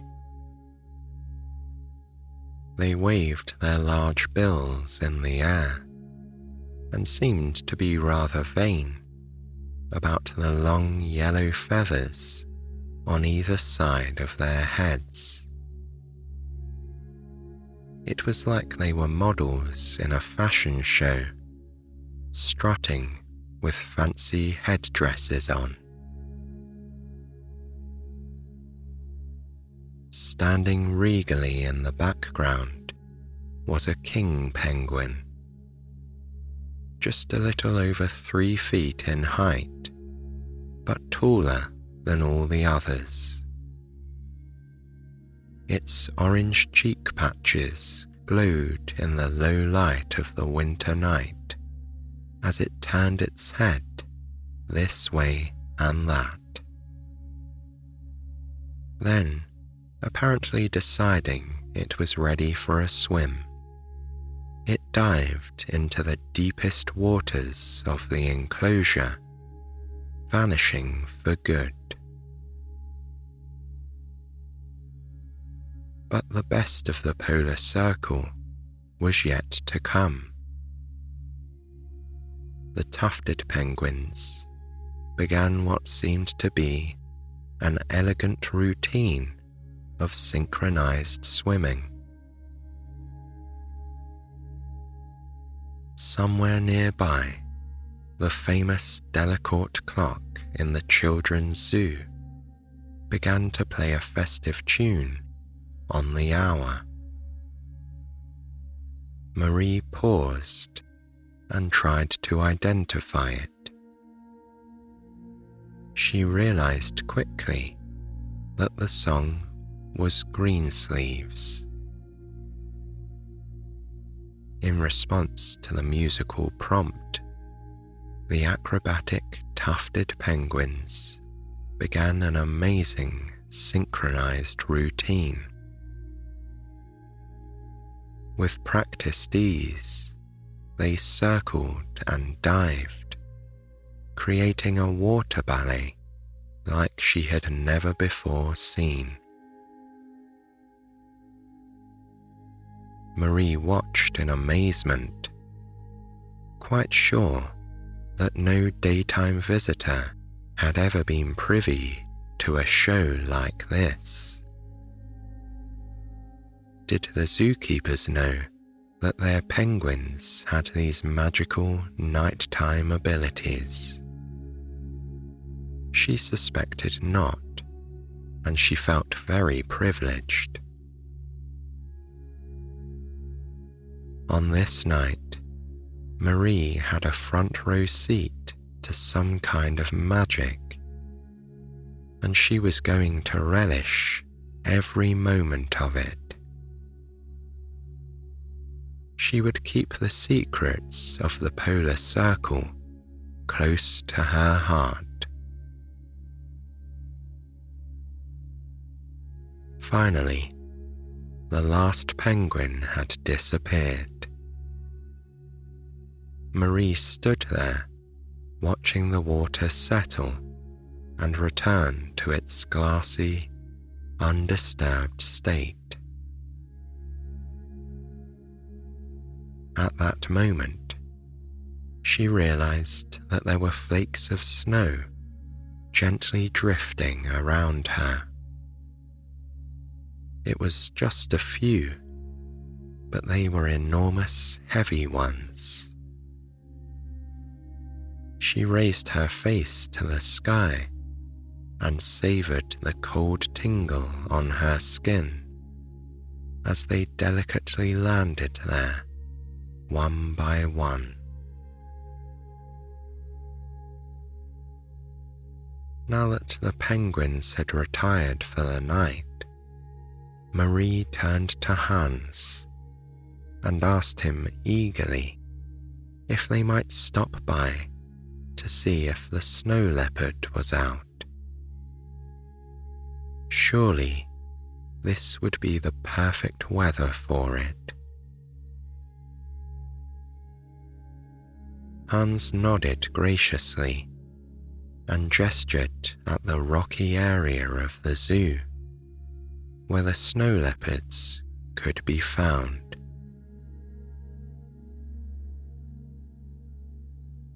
At first, arriving there in the dark, Marie was disappointed. She didn't spot any of the beautiful cats and wondered if they were slumbering out of sight. However, Just when she was ready to move along, Hans pointed at an outcrop above their eye level. There, one of the graceful creatures was sitting still, nose to the air, as if delighted by the chilly night and the falling snow. Marie silently clasped her hands and smiled. The regal animal was a sight to behold. Like a ghost in the dark, its luxurious fur almost glowed with whiteness, its wide snout taking in the wintry weather. Then, after a few moments, it slowly rose and sauntered into the gloom. Its enormous tail, nearly the length of its body, was the last bit to fade out of sight. Hans allowed Marie to bask in the moment until she was ready to continue through the winter wonderland of New York City.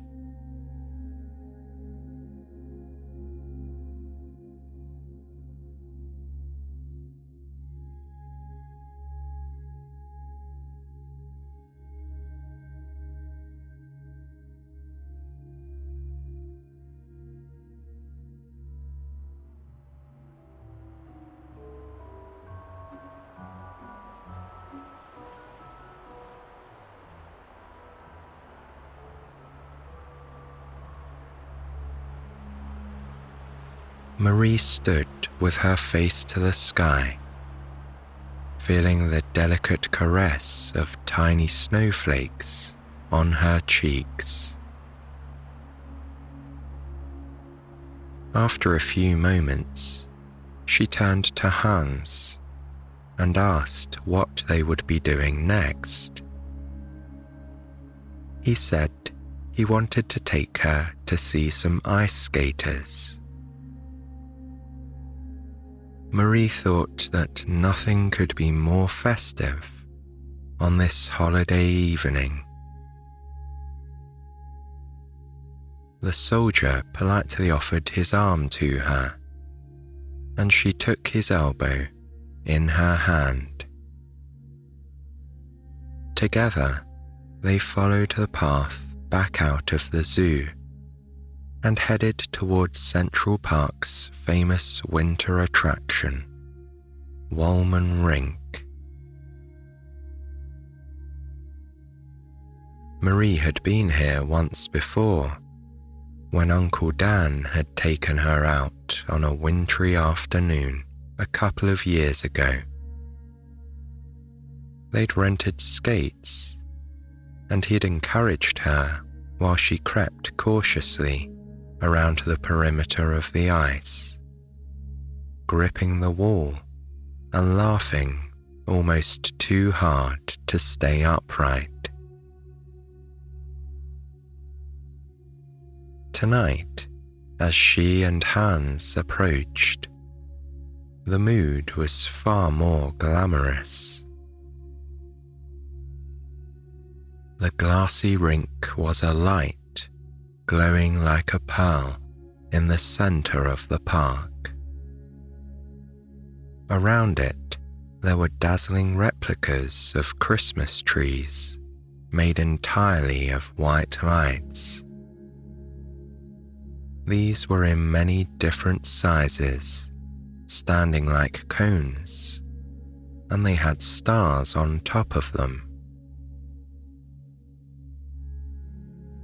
But the true beauty of the scene was the sense that it was one tableau nested within another. The rink was inside the circle of fairy-lit trees, which was within the environs of the nighttime park. Then, most impressively, the skyline of New York soared above all of it, glittering in the darkness. Marie had the sense of being inside a snow globe, with a world of giants watching the festive scene from above. But there was much more to see than just an empty rink. A cheerful festive carol began playing through the speakers. Marie gasped in delight as a line of skaters began to file into the rink. They were dressed in matching skating dresses made out of satin that shone with sequins. Atop each of their heads, they wore different types of tiaras and fascinators. No two were exactly alike. Once 5 of these nearly identical ice dancers had entered, a second stream of skaters appeared in costumes that looked like tuxedos. These smartly dressed newcomers fanned out, each arriving neatly at the side of a partner.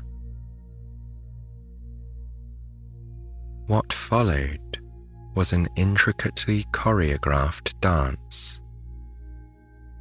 Gliding on the crystal clear ice with practiced skill, the couples swooped, spun, and jumped. Sometimes, as if in a square dance, they changed partners, picking up with the next as if no pause had occurred. They did this with so much joy and an aspect of such ease that it almost made Marie believe that she could be part of this dance too. To watch, however, was simply fantastic. As the snow continued to gently drift down on the rink, giving the trees of the park a sugary coating, Marie lost herself in the moment. She lost all track of time, and when the couples executed the grand finale, spinning faster than her eye could even follow, she was truly regretful that the dance was over.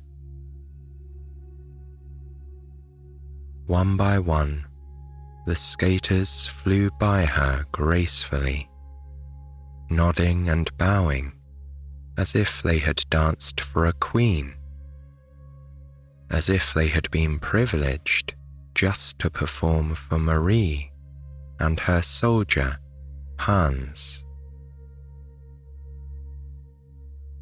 The 2 onlookers clapped wildly and cheered for the talented pairs, who seemed gratified by the praise.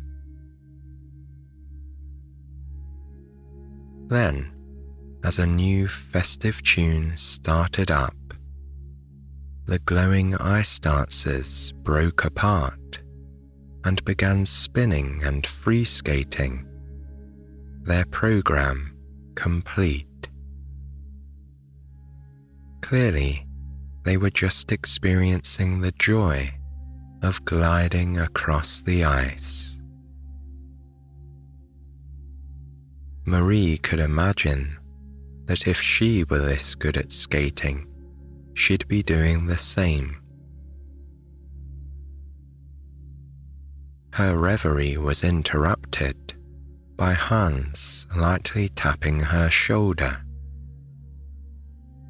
clicking his heels together again, he asked Marie if, perhaps, she'd like to take a spin on the carousel.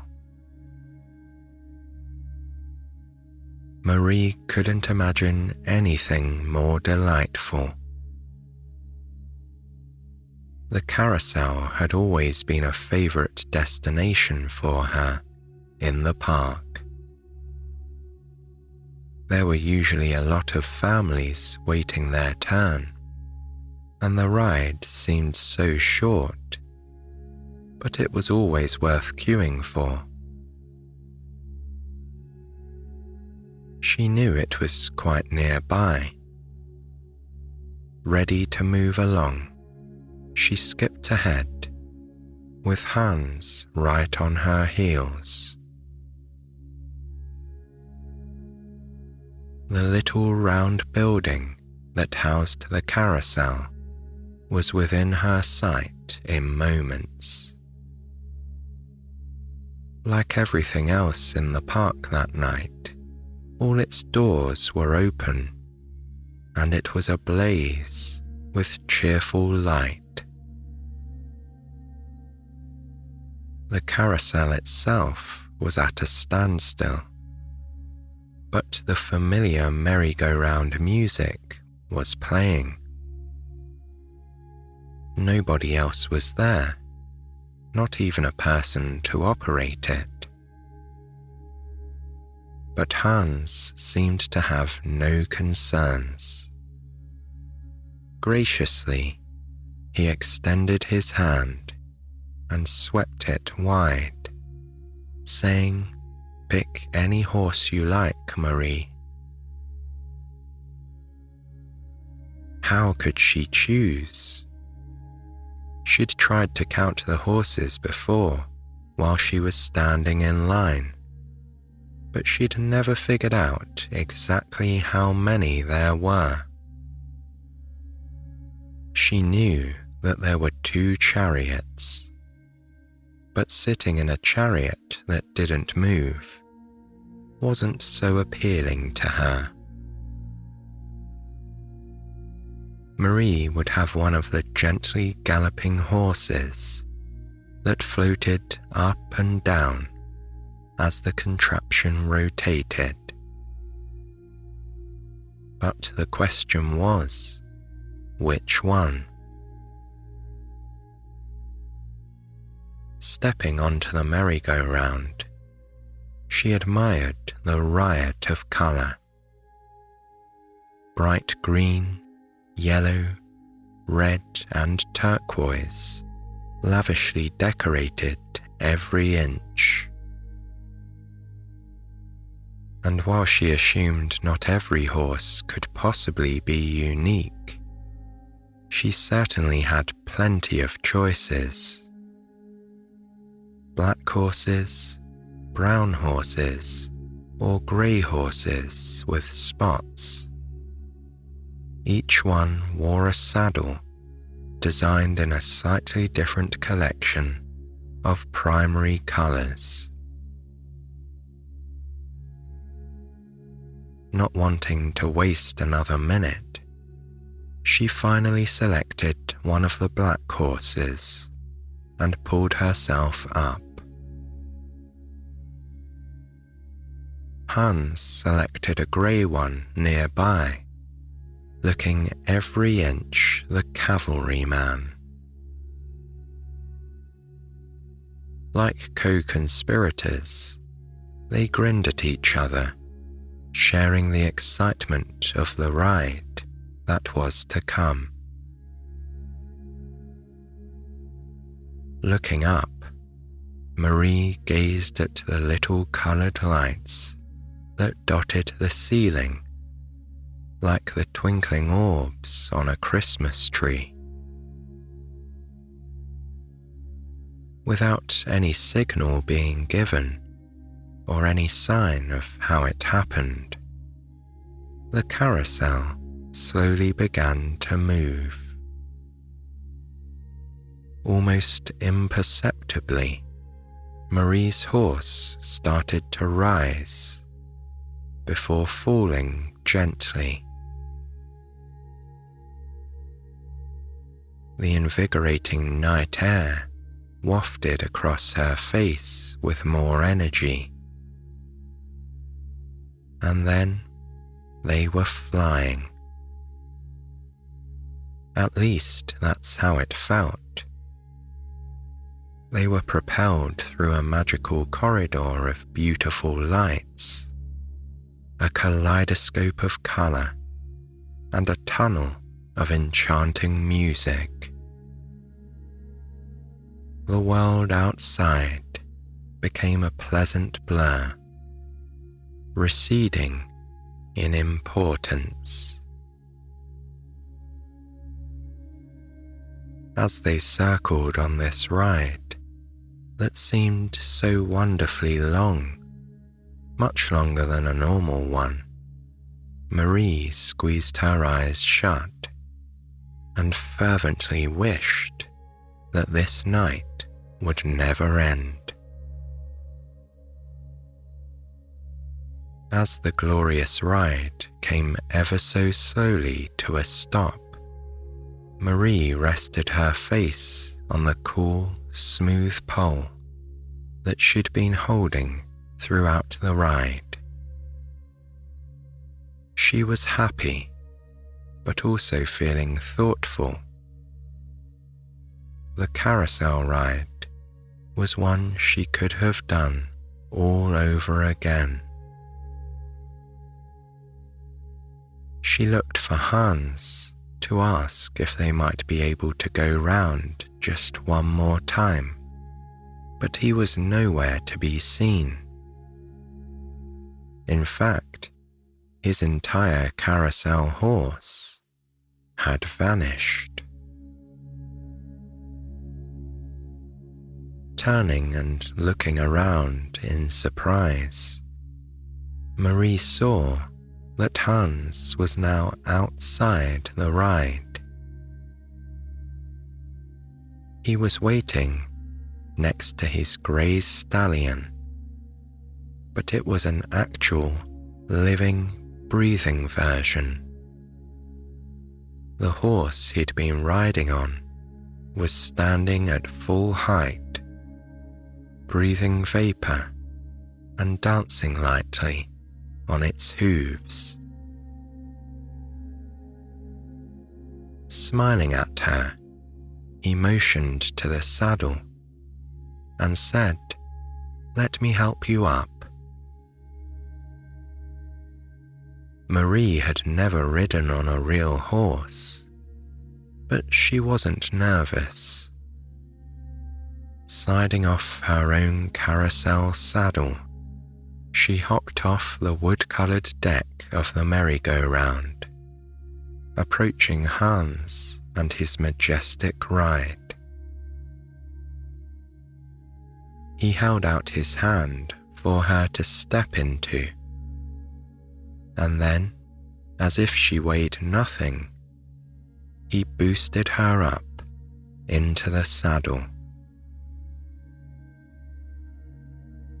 As she settled in her seat, she looked around to adjust to her impressive new height. She had an intoxicating feeling of strength up here, with the tall horse underneath her. Marie was keen to find out where they were going next. Remaining on foot, Hans took the reins in his hand and signalled to the horse that it was time to walk. As it began to move, they headed northward, leaving the merry-go-round behind for another lucky nighttime visitor. When she asked Hans what their destination would be, he said, "We are expected soon at Belvedere Castle, where you are obviously the guest of honour." Marie was very surprised by this. She vaguely remembered the stately fortress that sat in the middle of the park, but she couldn't imagine what would be going on there at this late hour. Still, it was just another happy secret amid a night full of lovely surprises, so she decided not to ask any more questions and just wait and see what lay ahead. For a while, Marie simply wanted to enjoy the silence, gazing at the winter wonderland unfolding around her. As Hans walked northward, leading the horse, she watched the delicate white flakes fall on her flannel pajamas, and even tried to catch a few in the palm of her hand. She considered that she'd never known the city to be so very quiet. It seemed like nobody else was about at all, and the fresh blanket of snow further insulated them from the world. Soon, she saw a lit-up plaza ahead that she remembered as the heart of the park. When they crossed under 72nd Street, she knew they were at Bethesda Terrace. When they emerged from the lower-level tunnel that went under the road, the red sandstone pavers of the terrace fanned out before them in an intricate herringbone pattern that was further decorated with inlays of Roman brick. On either side of Marie and her companions, grand staircases descended from the street level above. The centerpiece of this plaza was the Bethesda fountain. On past visits, Marie had stood in awe of the beautiful 8-foot-tall angel at its center. But she didn't know anything else about the beautiful statue other than the fact that she loved it. As if reading her thoughts, Hans offered a little history lesson. "It's one of the largest fountains in New York," he said. 26 feet high by 96 feet wide. Her name is Angel of the Waters, and those 4 little cherubim underneath her are supposed to represent health, purity, temperance, and peace. Hans smiled up at Marie as she gazed at the angel, taking it all in. As Marie sat there, thinking, something happened. Far off in the distance, a clock began chiming the hour. It happened to be 3 a.m. now, and as she watched, the angel moved. At first, Marie thought her eyes were playing tricks on her, but then she saw that Hans was also watching. The angel gently began to flap her wings as if she would take flight. She didn't though. She stayed right on the fountain, with her hands outstretched, just as she always did. A few moments after the clock stopped chiming, she was still again, fixed in stone, and the moment was past. Marie looked down at Hans and smiled with delight. "Did you see that?" she asked him. He made a face of mock uncertainty and responded with a jest. "See what? I don't know what you could possibly mean." They both laughed. Hans made a serious face again and told Marie that they must be getting on, because everyone would be waiting for her. She was puzzled by this comment, since everyone she knew in New York was sleeping at Uncle Dan's house, and the park was largely devoid of visitors that night. Still, she was curious to find out what Hans meant, so she cheerfully clicked her tongue, telling the horse that she was ready to proceed. At this moment, in the darkest hours before dawn, the snow stopped. The clouds parted in the sky, and the moon shone down, casting an ethereal silver light across the snow-covered park.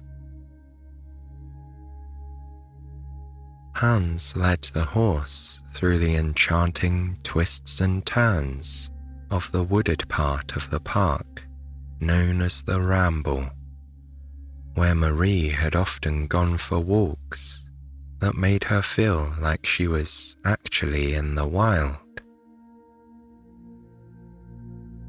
Now, riding high up in the air, Marie took deep breaths and then exhaled, watching the vapor dissipate in front of her.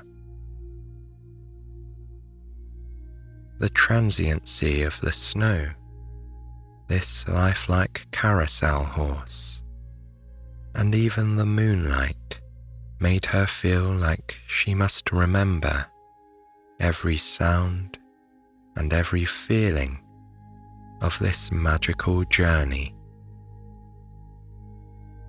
She was on the adventure of a lifetime through the twists and turns of Central Park. As they neared 79th Street, the impressive silhouette of Belvedere Castle loomed above them. Resting atop the natural rise known as Vista Rock, it was an awesome sight in the moonlight.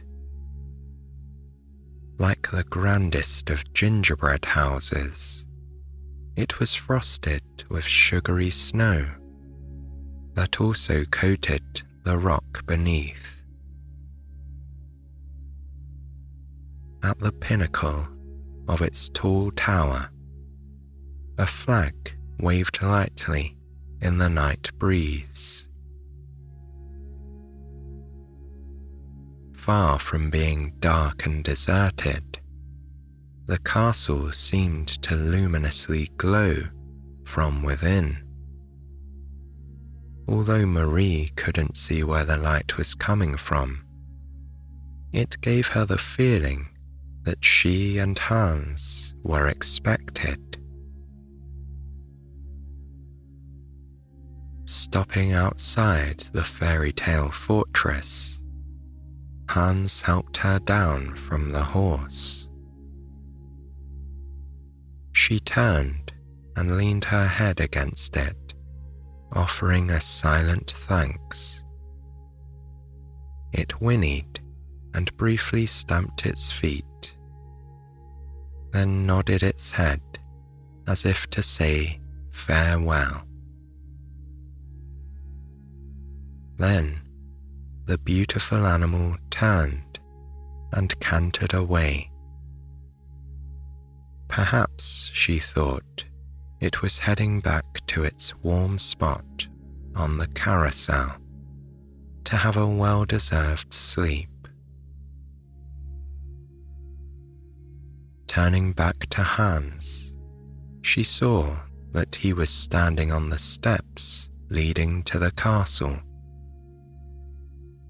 His hand was outstretched to help her on the snow-covered stairs. Marie watched her feet carefully as she climbed. When they reached the observation balcony at the top, she was surprised to see a large velvet chair sitting right in front of her. And who should be sat next to the chair but the snow leopard? Like a willing companion, the beautiful wild cat was enjoying the crisp winter evening. Its enormous padded feet were politely placed in front of it, and the leopard's long tail wrapped neatly around them. The majestic animal looked for all the world like it belonged there. Hans motioned to the chair and said, "Would you like to sit down? The last event of the evening will begin in a moment." As she approached it, Marie noticed with wonder that there was a carving on the back that looked just like the owl on Uncle Dan's clock. How very strange, she thought. How in the world had it gotten there? Filled with anticipation, Marie settled herself in the regal chair, feeling every inch a princess.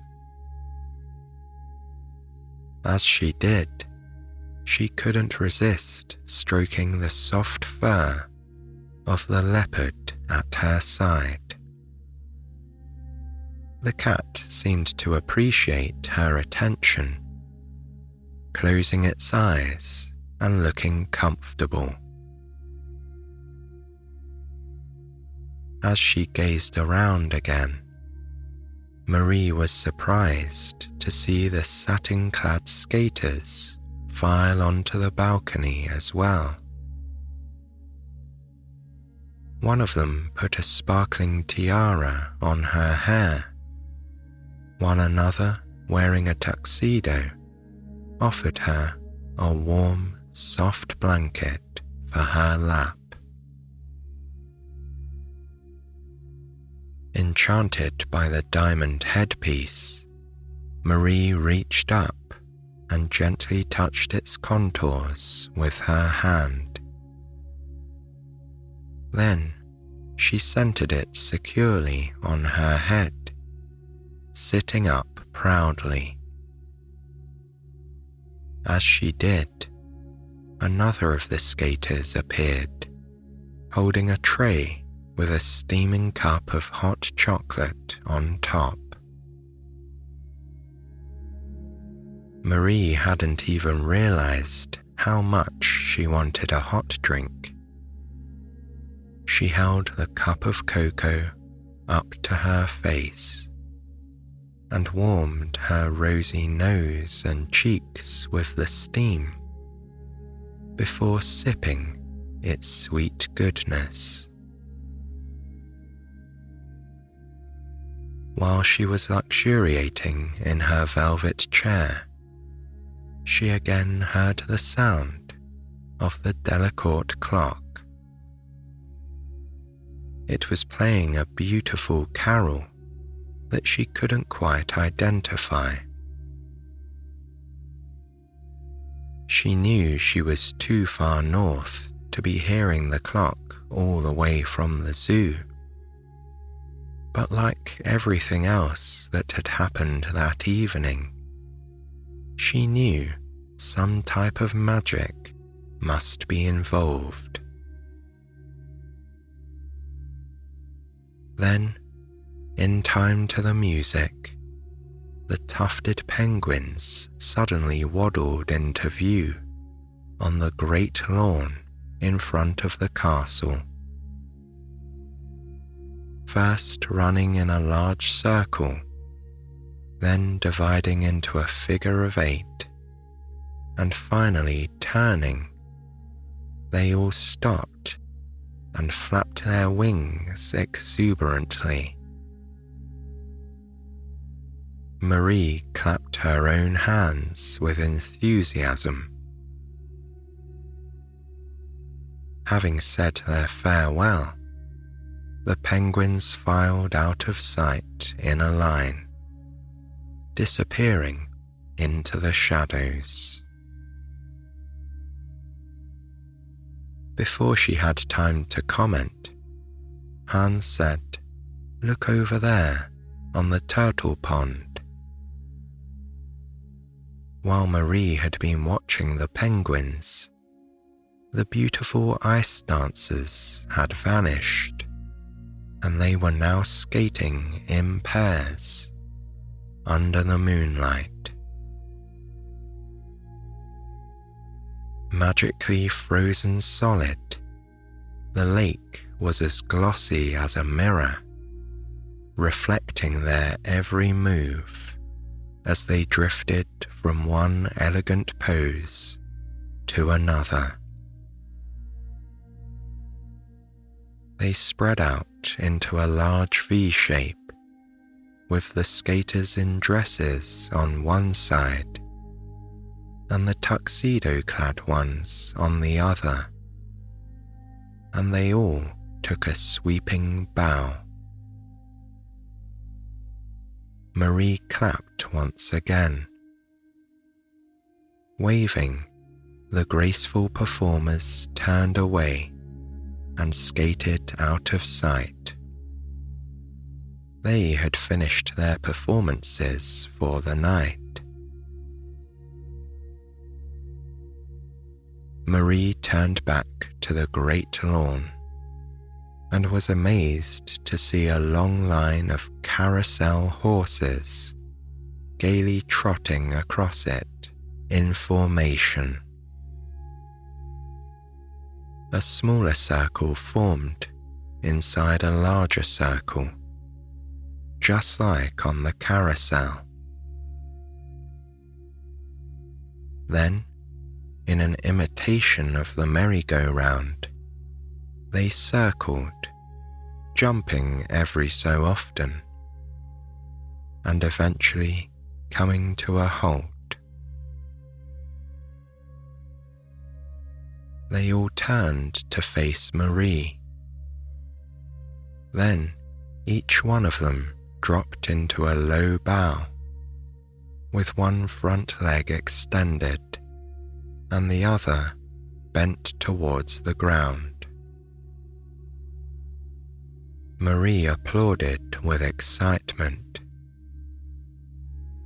At this, they stood and broke their circle, cantering off into the woods. As they went, she saw her own black carousel horse at the very end of the line. It raised its head and whinnied in farewell. Then it too vanished. Marie sighed. She couldn't imagine anything better than this journey she had been on through the park. As she turned to thank Hans, he put his finger to his lips and pointed up at the sky. Following his hand, Marie saw the most amazing sight yet. The angel from Bethesda Terrace appeared to be in the sky. She was hovering high up over the great lawn, backlit by the moonlight. As Marie watched, she spread her hands, but instead of water spilling out, beautiful, sparkling snowflakes began to drift down. They fell towards the great lawn, and then, suddenly, they were everywhere. They were drifting and falling all around Marie and Hans. A gentle storm was blanketing Belvedere Castle, covering every inch with a fresh, pristine coating of white. Marie jumped up from her velvet chair, throwing the blanket aside. She began spinning in a circle, her hands outstretched and her face to the sky. She was spinning and spinning, and she felt like she was drifting away with this snowstorm. She was becoming the snow. But the moon above her became larger and brighter. It filled her with its cool illumination until she closed her eyes.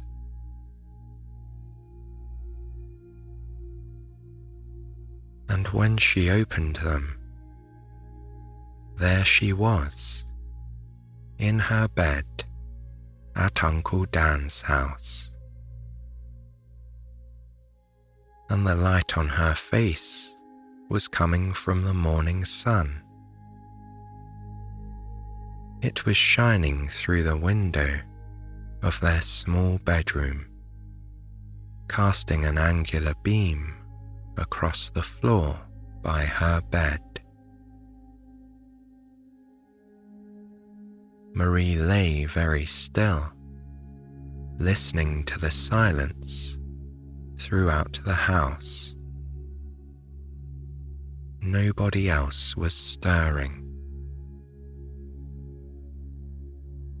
She pulled aside her covers and put her feet on the warm floorboards. Fritz was still in his bed, fast asleep.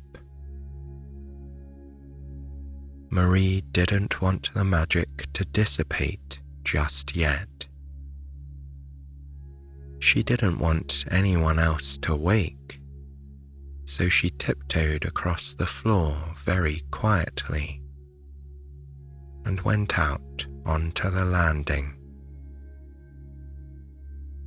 As she did, she passed the clock again, where it ticked quietly. The owl peered down at her.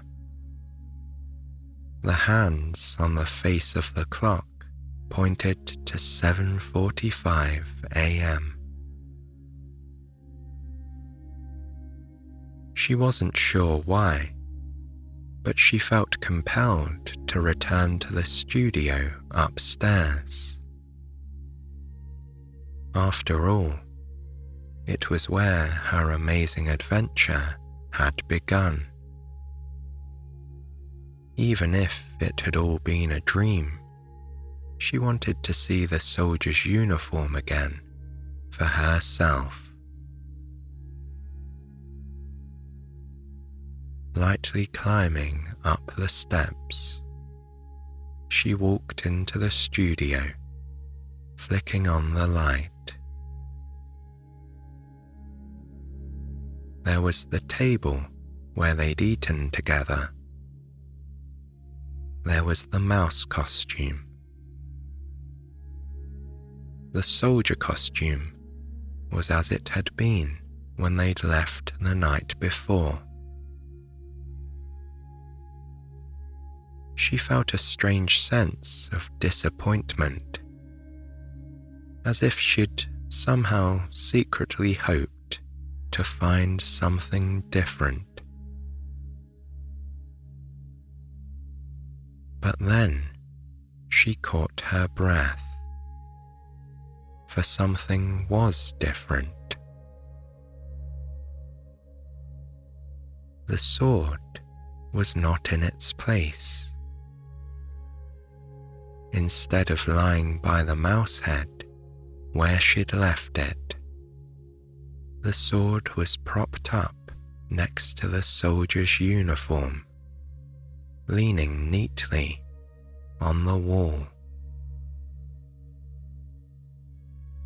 And as she turned to go back downstairs, she saw one more thing out of the corner of her eye.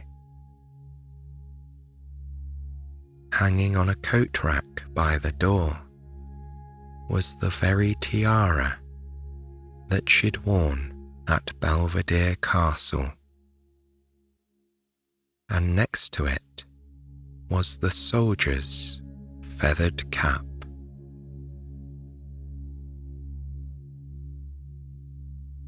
Now, some would say that Marie saw that tiara the night before, or that they had moved the sword and the cap and not remembered. But Marie knew better. She knew in her heart that a dashing soldier had made her festive dreams come true.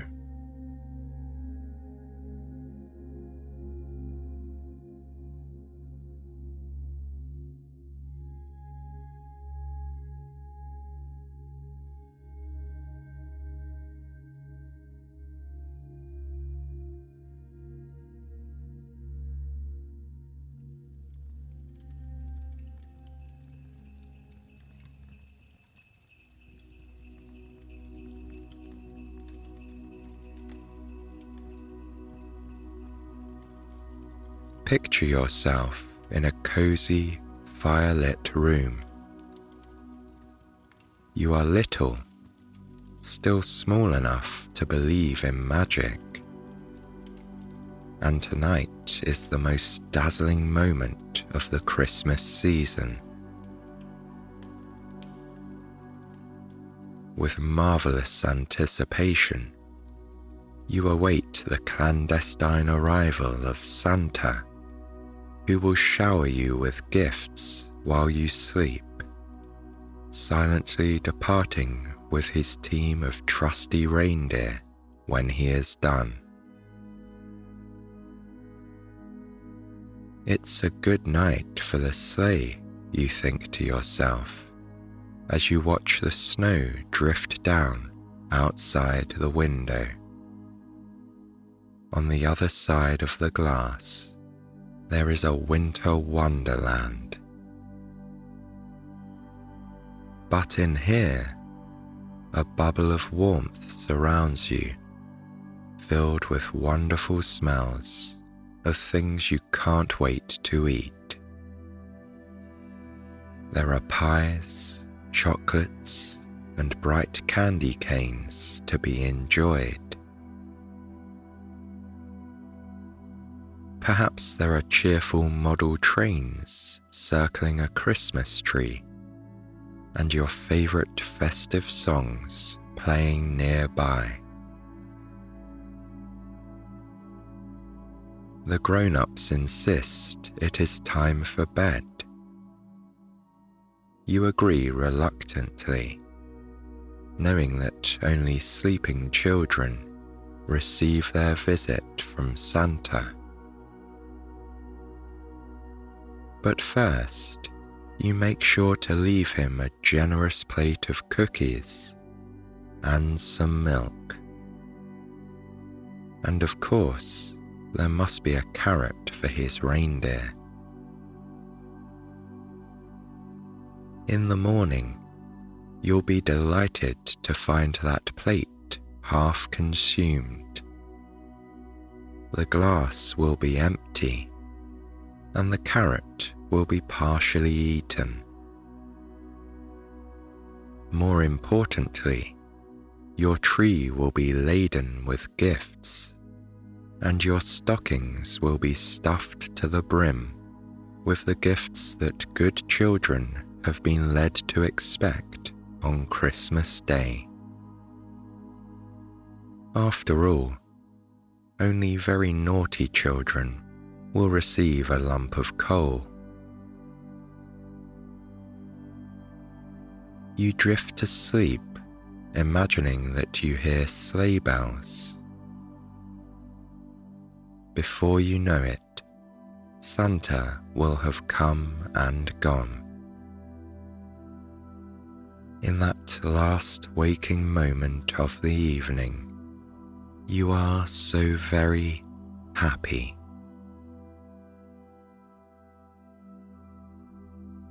If you didn't grow up celebrating Christmas, this may not be the familiar scene for you. But even if you did, parts of it may be different to your own experiences. There may well have been no white Christmas where you lived, or you may have been expecting Father Christmas instead, for example. You may think of the red-cloaked man as Saint Nicholas, and expected to also be visited by the Christ child. Perhaps you've left the jolly man sherry instead of milk, or mince pies instead of cookies. But the image of the bearded, warmly dressed man is fairly ubiquitous, and the sentiments are the same. It's a tradition shared by many across the globe. It's actually not hard to pinpoint the origins of Santa Claus as we know him. Most scholars agree that his roots can be clearly traced back to Saint Nicholas, although you might not have realized such a warmly clad figure with a sleigh originally came from Turkey. Born around 280 CE, the bishop who would become the Catholic Saint Nicholas was said to have been a generous man who travelled around the country tending to the sick and the poor, and giving away all his inherited wealth in the process. Thanks to various heroic and generous acts, he became known as the protector of many vulnerable people, especially children. Eventually, the Church established the anniversary of his death as the feast day of Saint Nicholas, to take place each year on December 6th.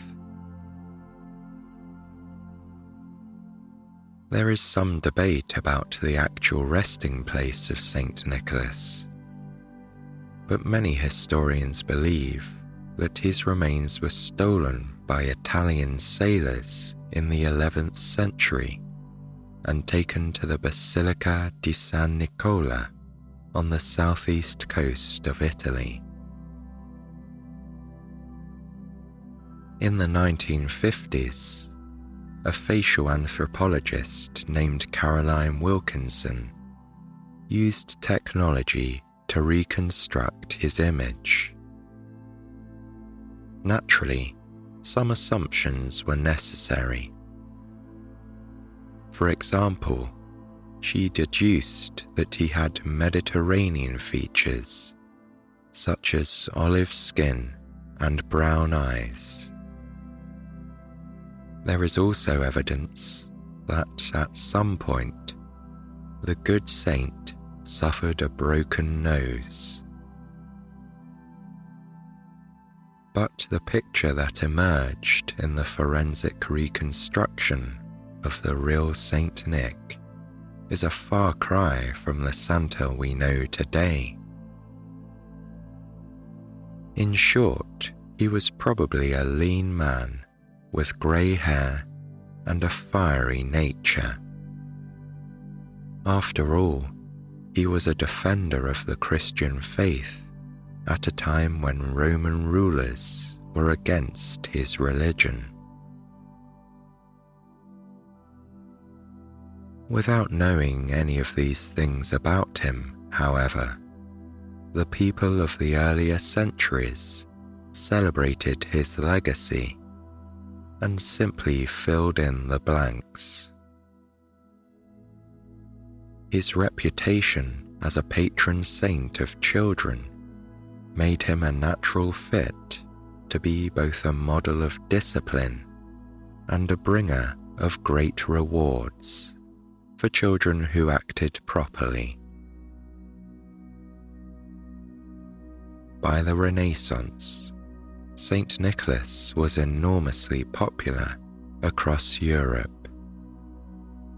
Representations of him were necessarily creative, since nobody had seen him for hundreds of years. It made sense for artists to portray him a little like other European deities of a fatherly nature, such as the Roman god Saturn or the Norse god Odin. As such, he acquired a white beard and some fanciful magic powers, like the ability to fly.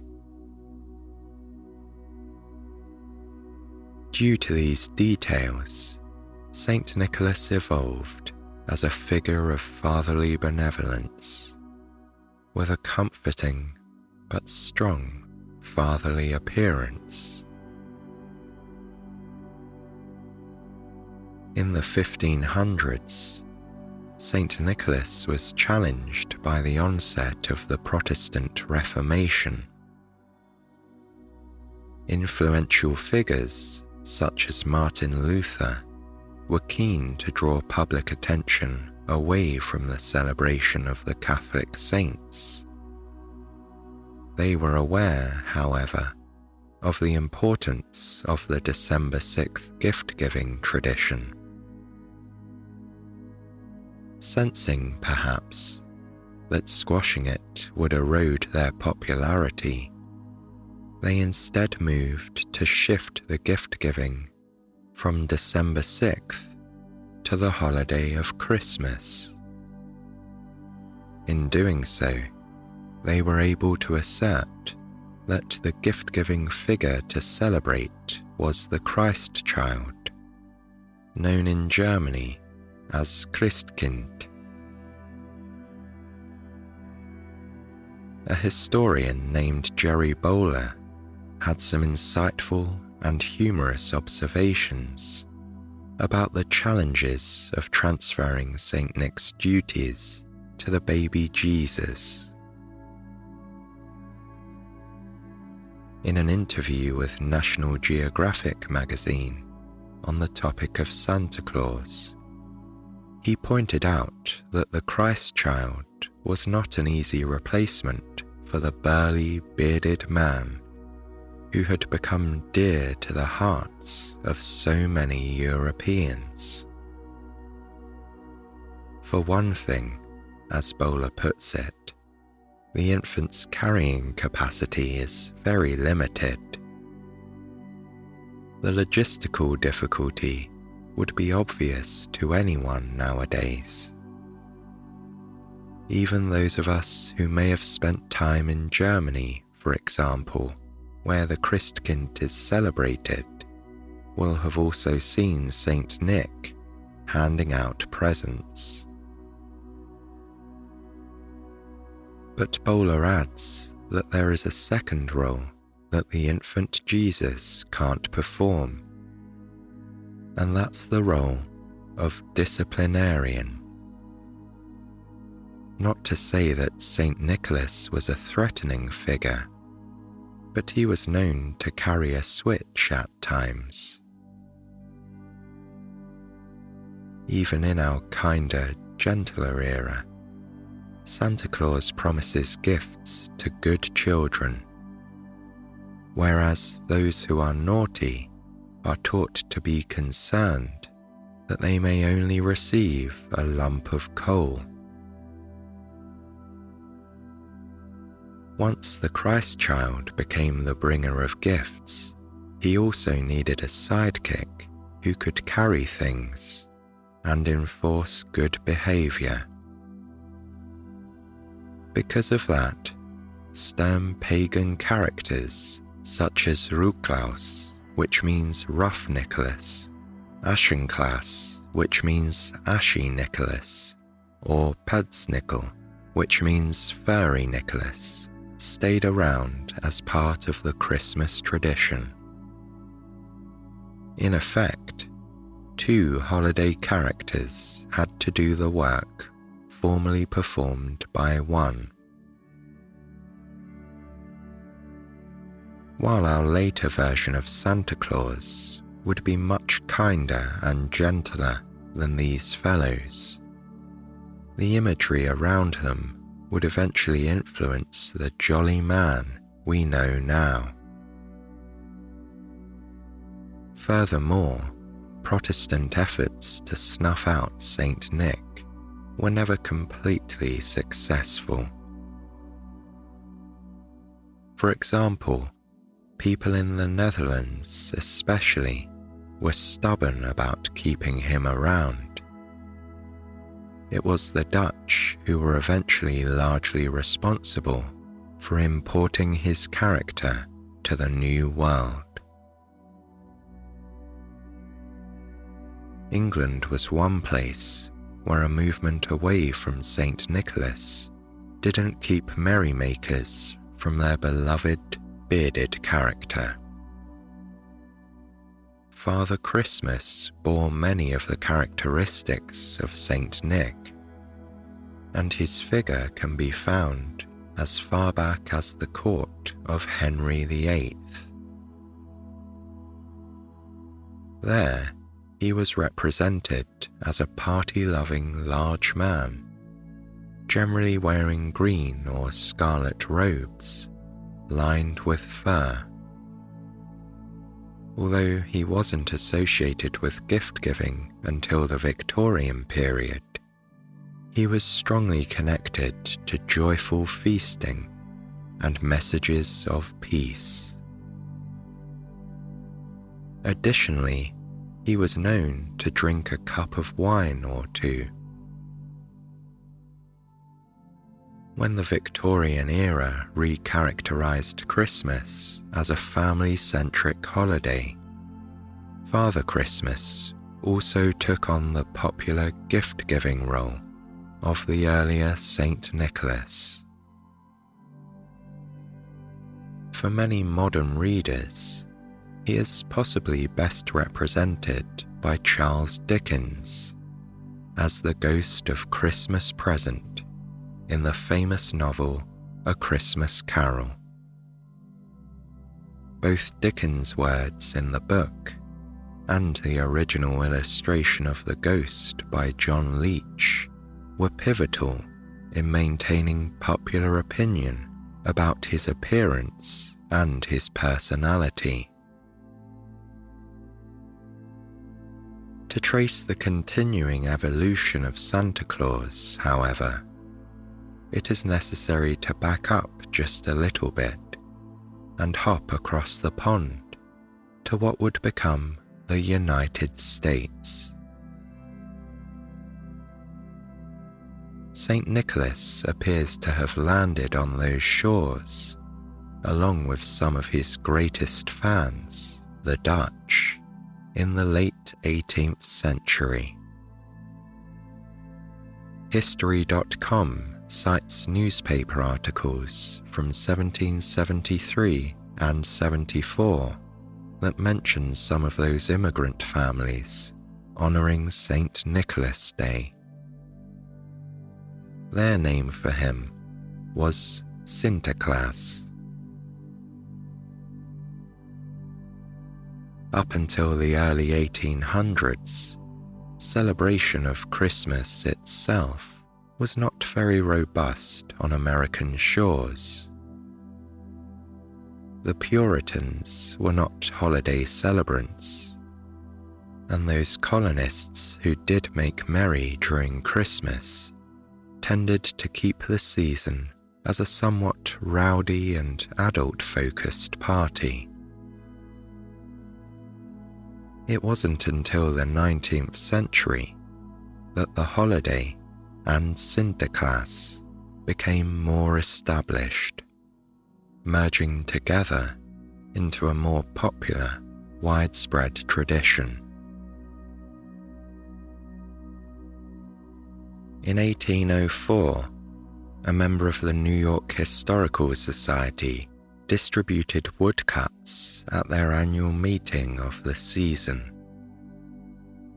The engravings the guests received featured Sinterklaas, hanging stockings, gifts of toys and fruit, and a fireplace. Those settings are trappings of Santa Claus that would prove to be enduring, shaping the Christmas imagery we know today.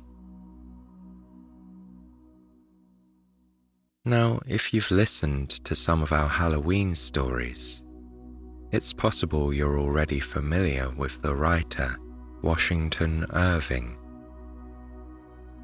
He is well known for having penned one of the most iconic Halloween stories of all time, called The Legend of Sleepy Hollow. It may surprise you to know that Irving has also played a role in the evolution of Santa Claus. In 1809, Irving published a satirical history of New York under the pseudonym Diedrich Knickerbocker.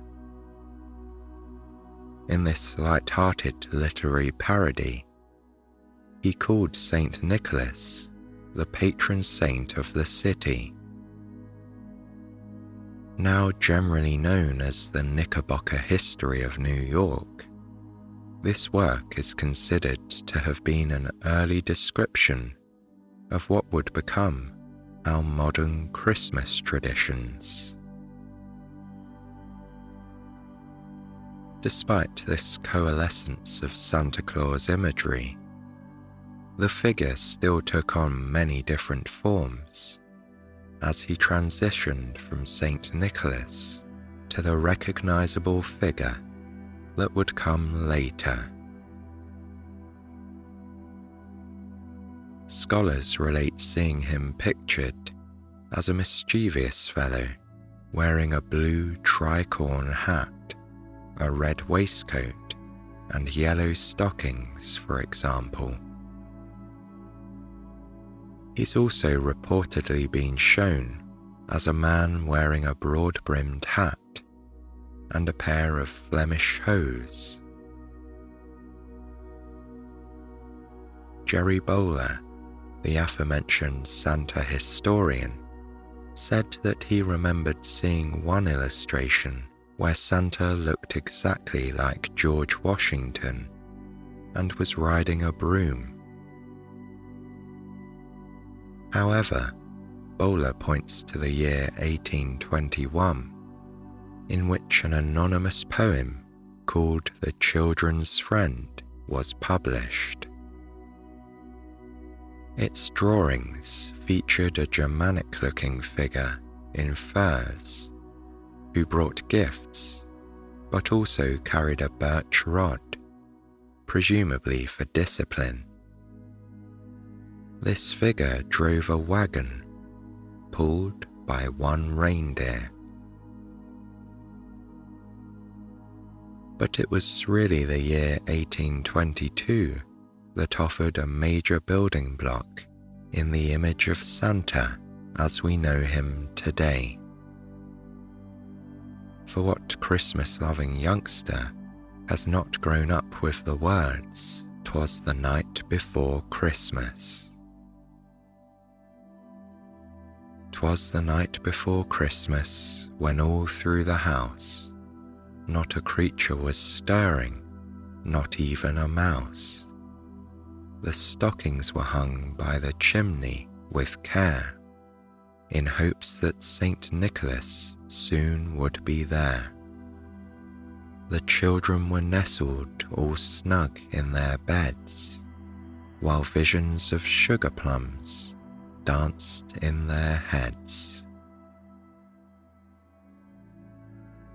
These words not only captured the magic of the perfect Christmas Eve, but they were also largely responsible for creating the likeness of Santa Claus. Although it was originally written for his own children, a poem first known as A Visit from St. Nicholas was authored by a wealthy scholar, real estate developer, and philanthropist named Clement Clark Moore. He wrote it privately for his own children, but a year later it was anonymously published in the upstate New York paper, the Troy Sentinel. The poem became an instant classic and was republished annually, finally being attributed to Moore some 14 years later. Even then, Moore denied it for decades, finally acknowledging his authorship in 1844. What is remarkable about A Visit from St. Nicholas is the way in which it verbally illustrates the Santa Claus we know today. It goes like this. He was dressed all in fur from his head to his foot, and his clothes were all tarnished with ashes and soot. A bundle of toys he had flung on his back, and he looked like a peddler just opening his pack. His eyes, how they twinkled, his dimples, how merry. His cheeks were like roses, his nose like a cherry. His droll little mouth was drawn up like a bow, and the beard of his chin was as white as the snow. The stump of a pipe he held tight in his teeth, and the smoke it encircled his head like a wreath. He had a broad face and a little round belly that shook when he laughed like a bowlful of jelly. He was chubby and plump, a right jolly old elf, and I laughed when I saw him, in spite of myself. Not only did it establish him in the clothing we now imagine, but it enshrined him as a jolly man rather than a strict disciplinarian. Furthermore, who would our modern Santa be without his 8 reindeer? Entirely on his own, Moore established Santa's entire team, naming them one by one. On Dasher, on Dancer, on Prancer and Vixen, on Comet and Cupid, and Donner and Blitzen, the poem says. The addition of Rudolph many years later would be the finishing touch, and one would like to think that Moore might approve. Christmas grew in popularity as a major family holiday from that point on, and the status of its mascot increased along with it. By the 1840s, newspapers began featuring holiday sections with prominent images of this newly popular Santa Claus, as he was described in Moore's poetry. And of course, capitalism cashed in on the opportunity to fly high on Santa's success. In 1841, thousands of children showed up at a store in Philadelphia to view a life-size Santa Claus model. The event was a hint of the importance shopping mall Santas would eventually hold in American culture. Children were eager to see the jolly man himself. This establishment of the trappings of Christmas is supported by an article published in England in 1853. It describes American Christmas customs to a British audience and included such traditions as the hanging of stockings. More importantly, in the evolution of Santa, it cited the appearance of a fabulous personage whose name varied by region, including Kris Kringle, Saint Nicholas, or Santa Claus.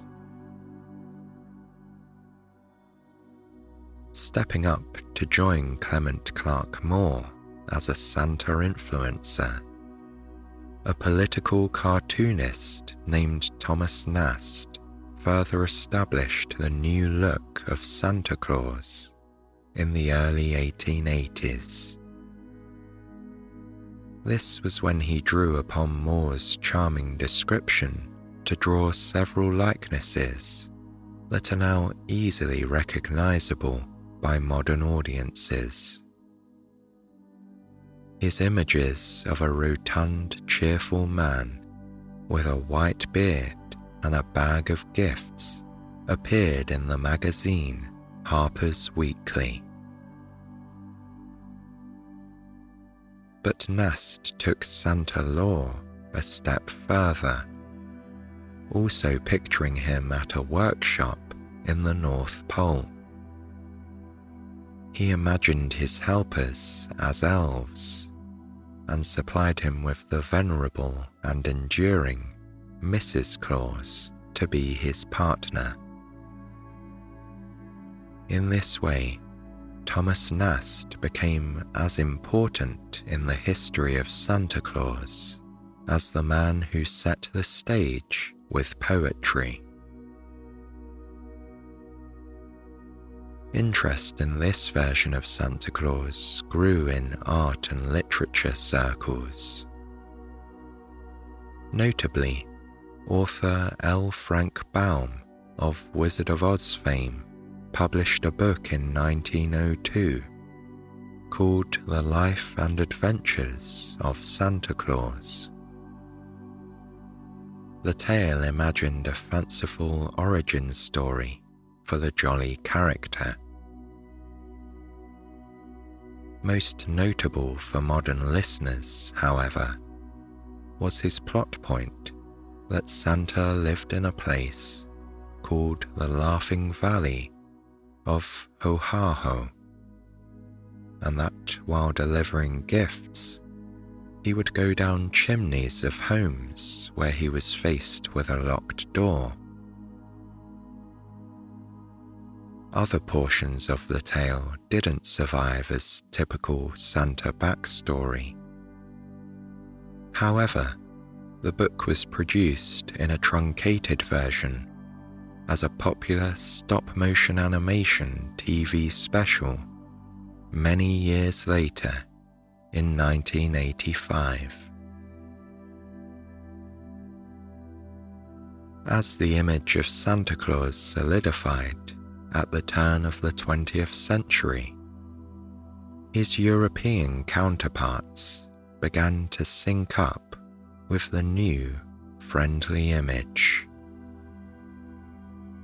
Father Christmas reigned supreme over the holiday in Great Britain, while Père Noël was seen in France. The benevolent bearded man eclipsed the stern discipline bringers of the earlier pagan traditions, as Christmas continued to gain a more family-friendly personality. Of course, this trend was not universal in Europe. Stalin was anxious to stamp out religious observances, so he shifted focus to a character named Grandfather Frost, establishing New Year as the gift-bringing holiday of choice in the Soviet Union. 1912 is the year that Santa Claus first appeared on film. He was played by a well-known actor named Leedom Bantock, who was also the writer. Based on a recent stage play, the silent movie shows a little girl falling asleep and dreaming that she has been whisked away to Santa's workshop. While later films have since become much more famously associated with Santa, this early gem was a pioneer in helping audiences conceptualize Santa's workshop. The scene showing his home base is a detail that has stayed with us for generations. We have Leedom Bantock to thank for that. 1924 marks a pivotal year in Santa's history, simply because he got his own float in the very first Macy's Thanksgiving Day Parade in New York City.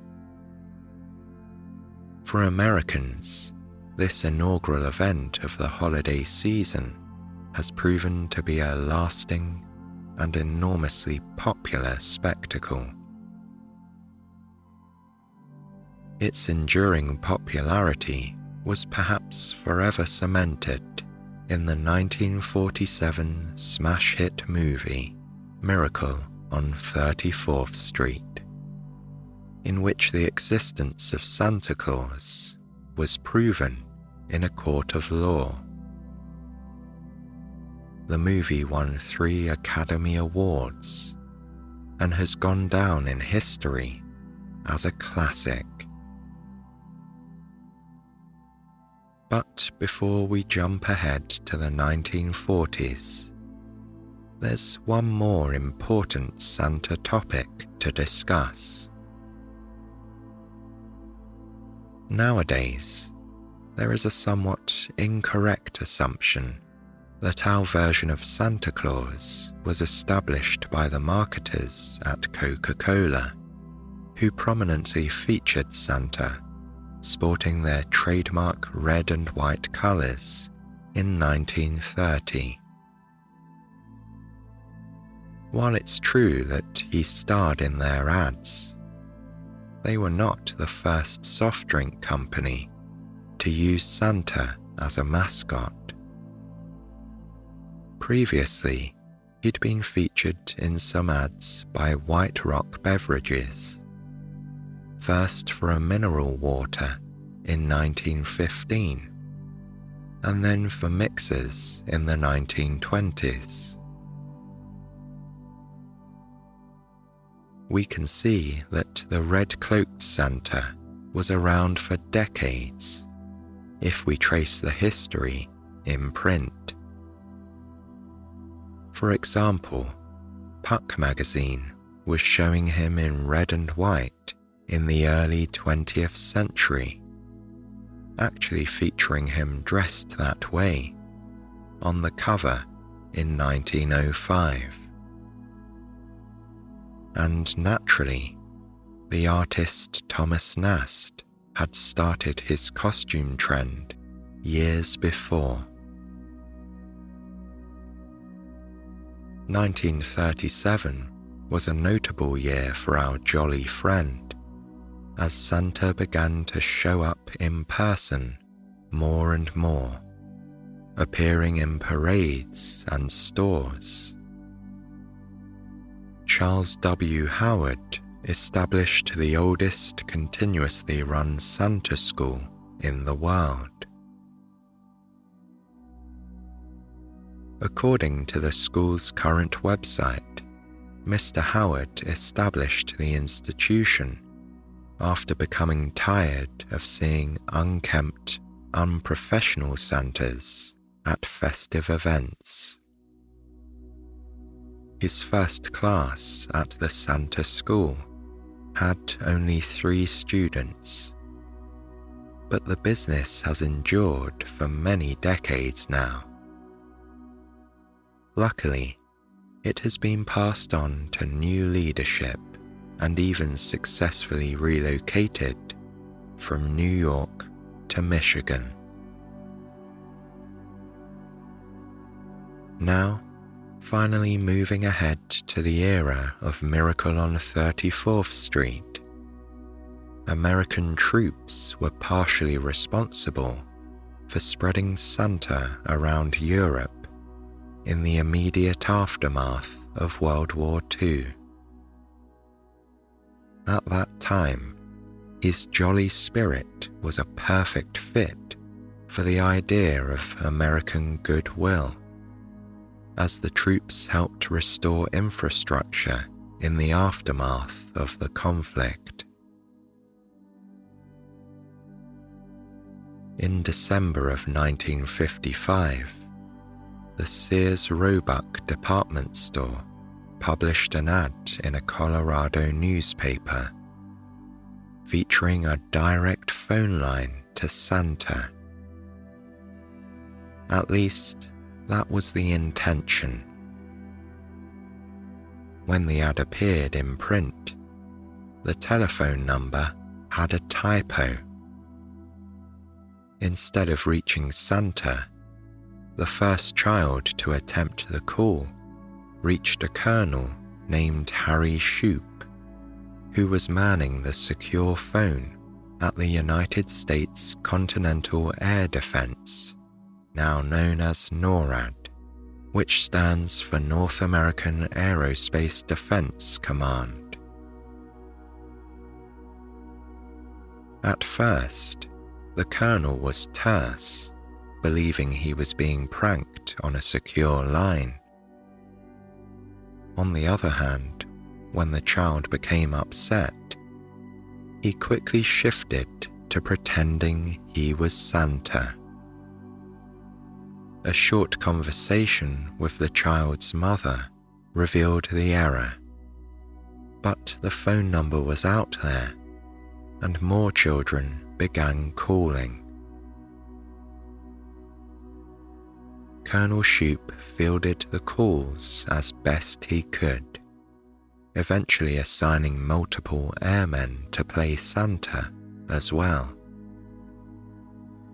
Then, on Christmas Eve, the colonel called a local radio station and reported a sighting of Santa's sleigh That was when the now beloved NORAD Santa Tracker was born. While it's not the only Santa Tracker to exist, it's certainly one of the most enduring.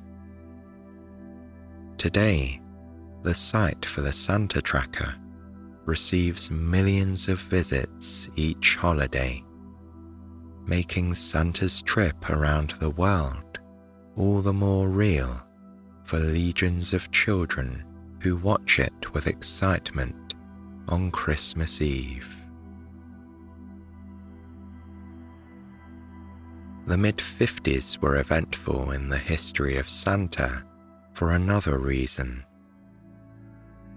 In 1956, a man named George Melachrino revived the idea of Mrs. Santa Claus in a popular song. A few years later, an author named Phyllis McGinley further established her role by publishing a book called How Mrs. Santa Claus Saved Christmas. With the concerted effort of all the imaginative people who created Santa's mode of transportation, his home workshop, his helpers, and his elves, Santa Claus, as we now know him, was solidly in place by the time the 1960s dawned. And not much has changed about him since. The kids of the 60s and 70s were the first to see television shows about Santa and his reindeer that became instant classics. And as the decades continued, the movie industry made Santa a fixture, featuring him in every possible type of film. He's such a star that numerous countries have claimed to be the home of his workshop at the North Pole. According to the publication The Canada Post, his base of operation lies in their territory, within the postal code HOH0HO. Or you could say, ho ho ho.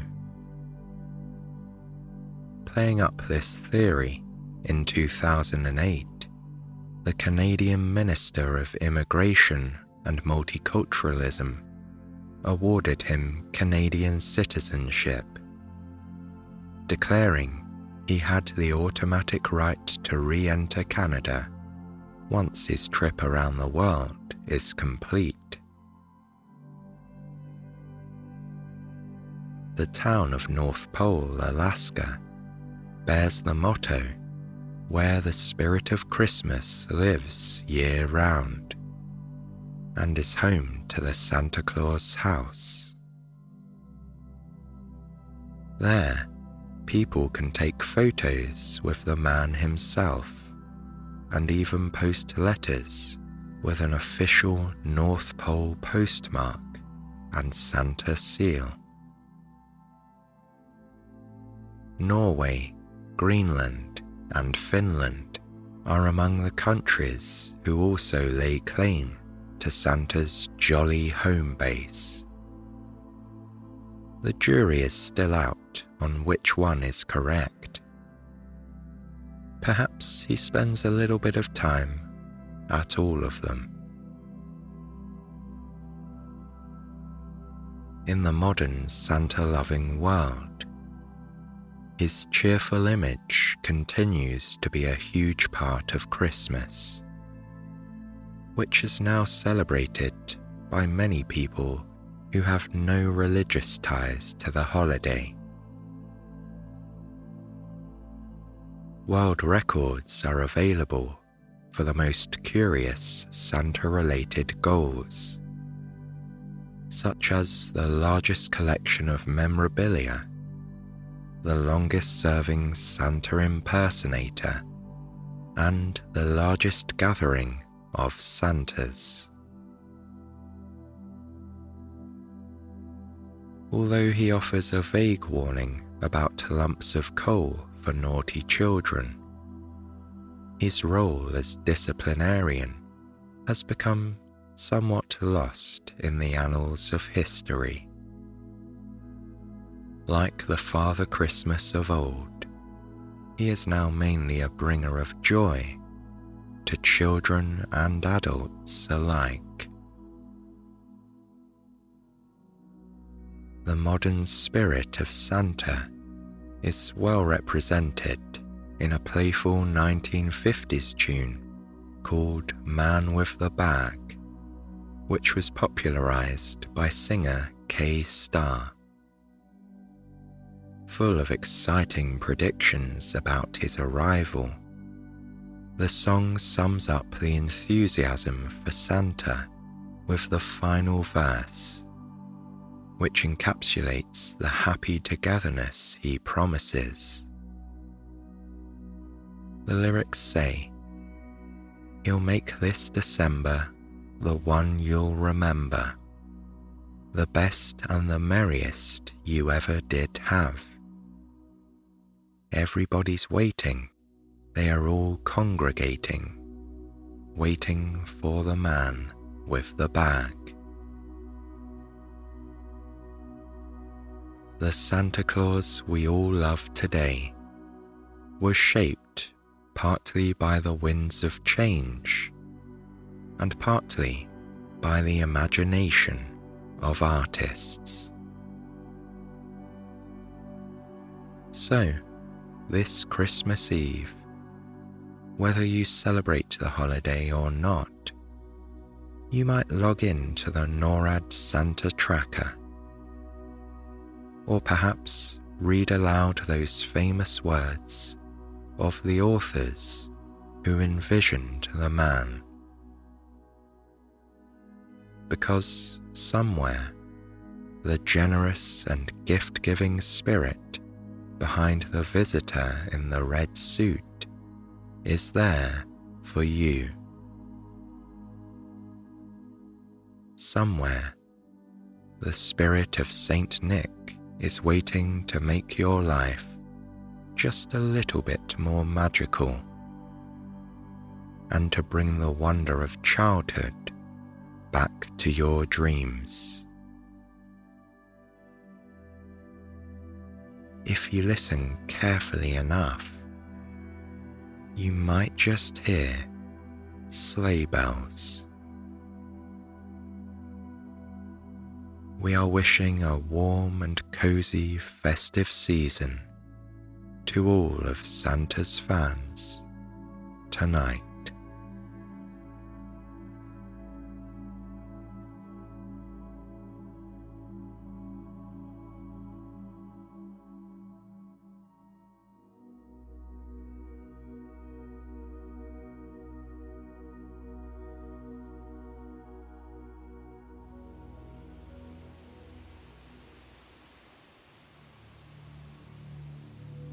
Once upon a time, there was a mother and her 2 children. They lived in a simple hut nestled in a beautiful forest, a long way from the nearest town. While they weren't a wealthy family, they had everything they needed to be comfortable. Their hut was sturdy and kept them dry during the rainstorms that passed in autumn. They had a fireplace and plenty of kindling, so they were always warm, even during the coldest winters. Down a wooded path, not far away, was a wide, rushing river. There, they caught fish to bring home for supper, and the mother grew herbs, which she sold at the market in town. The children were playful and loved their mother very much, and she loved them more than all the world and wanted the very best for them. One day, the children were playing outside when it started to get very windy. The pine needles rustled on their branches, and the tree trunks creaked as they swayed slowly back and forth. The wind blew harder and harder. The whisper of the trees turned into a roar. It had been years since these mighty pines had dropped their cones, but it was time for new saplings to grow. And so, like raindrops falling to the ground, they let go of their pine cones, which tumbled to the earth below. The children, who had never seen the cones fall before, ran to inspect one up close. It was small and hard, with tiny spikes on each one of its rough little nubs. The girl picked it up and held it in her hand. "How beautiful," she said. The boy nodded. He'd found them on the ground before, but never knew they were a gift from the magnificent pines. They were an awfully small thing to come from such large trees. After inspecting the cone from top to bottom, the girl set it gently back down on the ground. She didn't want to take something from the trees without asking. As soon as the cone touched the earth, the wind blew a mighty gust. It picked up the little cone and tossed it end over end toward the hut. It tumbled on and on. The children ran after it, not wanting it to be lost.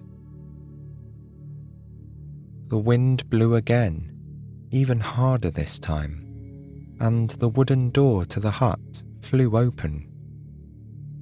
The little cone bounced once, then twice, and then a third time, and landed on the earthen floor inside their home. And just as quickly as it started, the wind died down, leaving no more than a gentle breeze and the quiet whispering of the woods. The boy and girl ran into their home and closed the door gently behind them. There, in the middle of the floor, sat the pine cone. The girl walked over to it and placed her fingers carefully around it.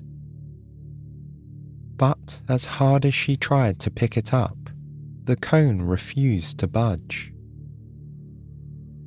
So the boy tried next. "We have to take you back to your tree," he told the cone. But no matter how hard he tried to coax it into his hand, it just wouldn't move. As the children kneeled down to get a better look at the strange little pine cone, their mother walked in from the kitchen to see what all the commotion was about. The girl pointed to it and told her mother the story of how the wind blew so hard it opened the door and brought the cone inside. The woman thought for a moment and then nodded her head. "If it doesn't want to move, perhaps it's best to leave it where it is," she told the children. "After all, sometimes we don't know why a special thing comes to us, but it's meant to be with us nonetheless." And so the children left the pine cone just where it had landed, in the middle of the earthen floor. The girl took one of her favourite shawls and wrapped it around the spiny little object. "That way it won't get cold," she said. the boy brought it some water in a tin cup. "That way it won't get thirsty," he said. For many months, the children tended to the pine cone. They swept the dirt around it to make sure it had a soft place to rest and gave it all the water it needed. After a while, it pushed small roots down into the ground and sprouted a thin green stem. Before long, the pine cone had become a sturdy little sapling. In the spring and summer, they opened the window to give it fresh air and sunlight. Week after week, the sapling grew taller and stronger. By the time a year had passed and autumn returned to the deep forest, the tree had grown nearly as tall as the roof, with full, wide branches. One day, the children and their mother stood together and admired it. Their hut was small, and the tree had become so large that it took up nearly half the room. The boy looked up at his mother and spoke. "If it grows any bigger, it will go through the roof," he said. The girl nodded. "And if it grows any wider, it will go all the way into the kitchen," she said. The tree was certainly very big, and there was no way to tell when it would stop growing, their mother thought to herself. "Do you think we should cut it down?" the boy asked. The sound of his question reached his mother's ears, and she sighed. But little did they know, his question was heard by another family too. Nestled deep within the tree, near the thick brown trunk, was a delicate web. And in that web lived a family of spiders. There was Mama, Papa, and Baby Spider. They called the tree their home, loving and caring for it just as much as the human family did outside.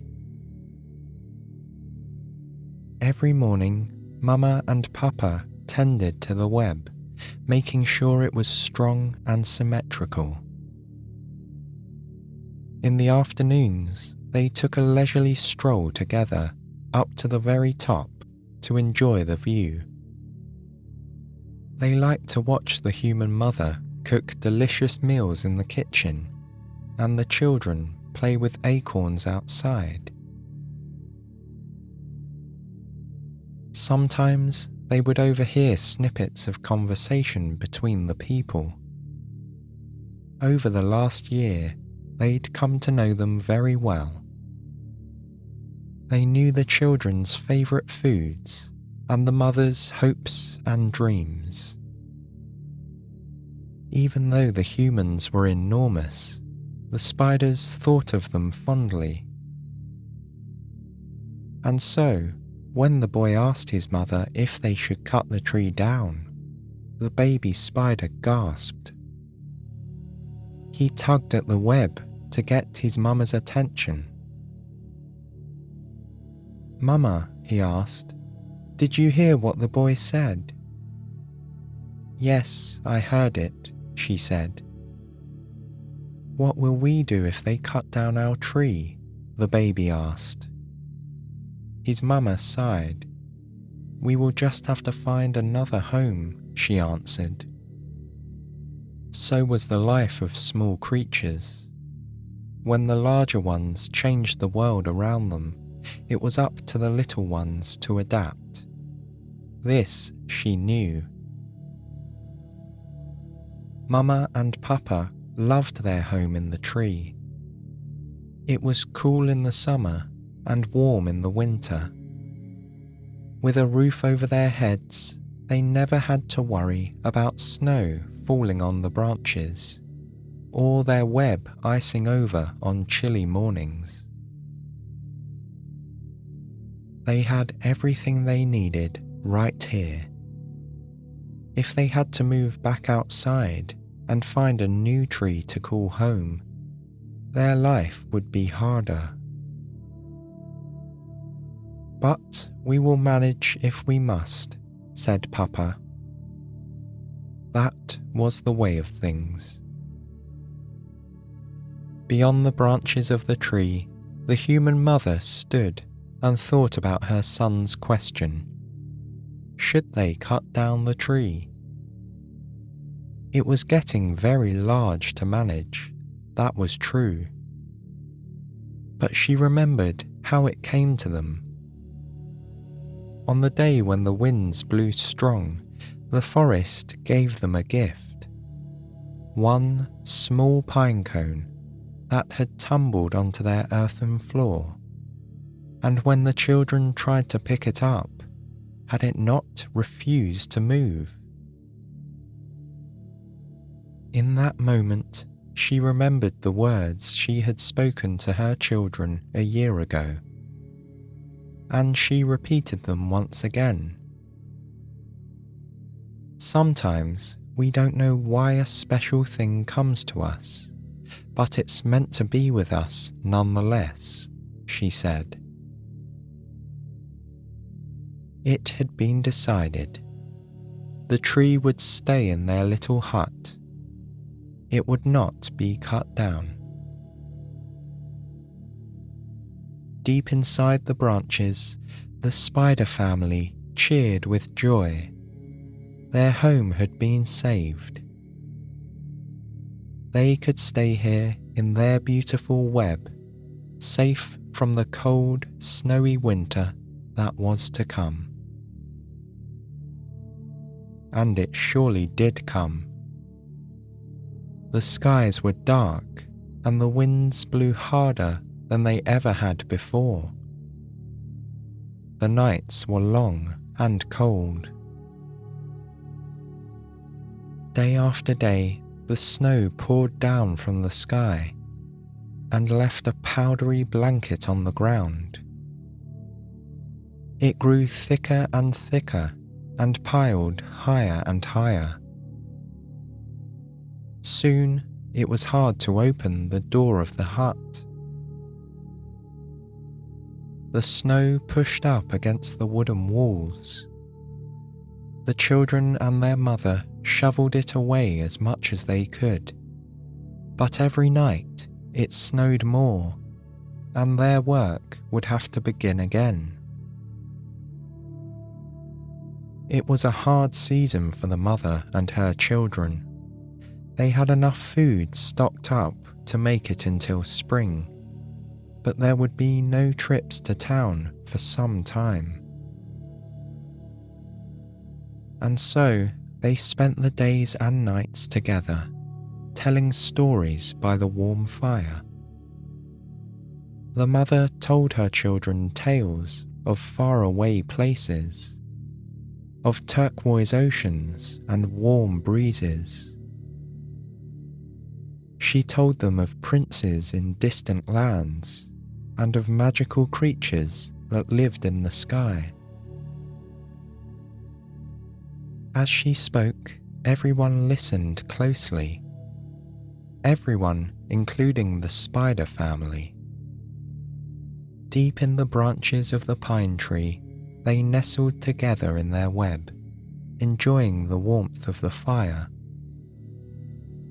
They listened as her words carried them to places that they could only dream of. After story time was done, both the mother and Mama Spider tucked their children into bed. And they drifted off easily, with her stories dancing across their dreams.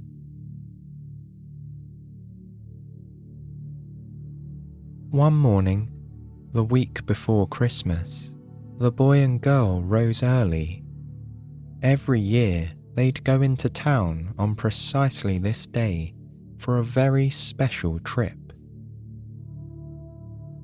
They would follow the path to the market and find the stall selling ornaments. And with the money from their mother's herbs, they would buy a string of decorations for their Christmas tree.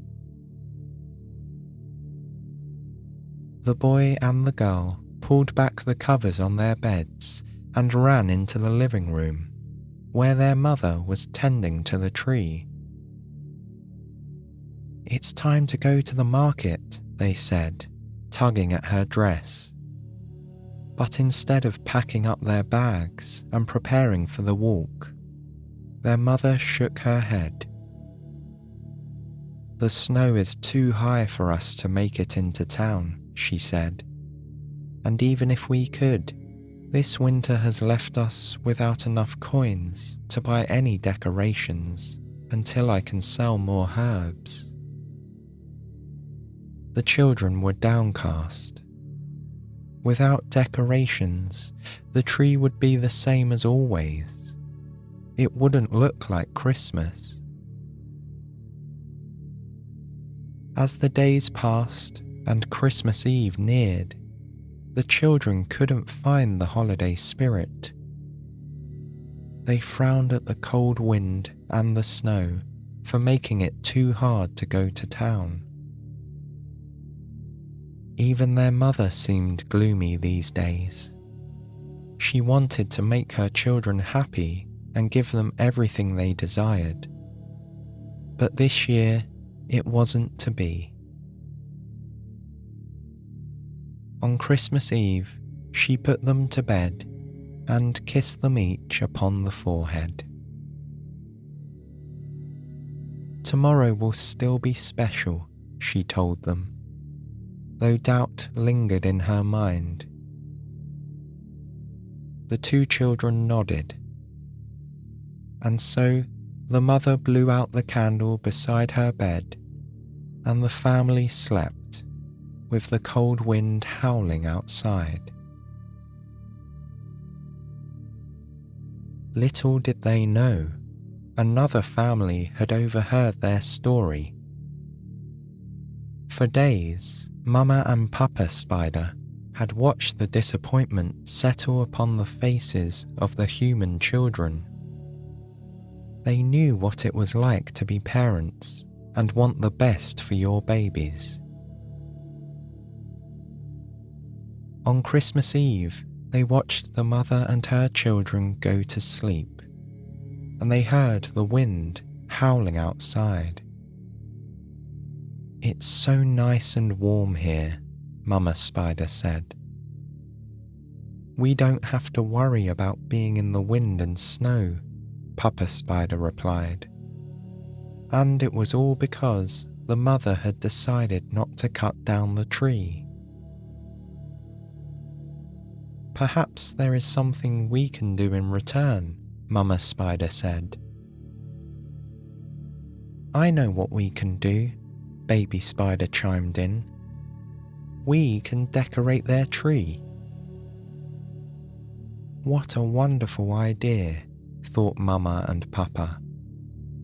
But they had to get to work soon, or they wouldn't have enough time to finish before the sun rose in the morning. Through the night, they spun and spun. They danced from branch to branch, draping their webs from top to bottom.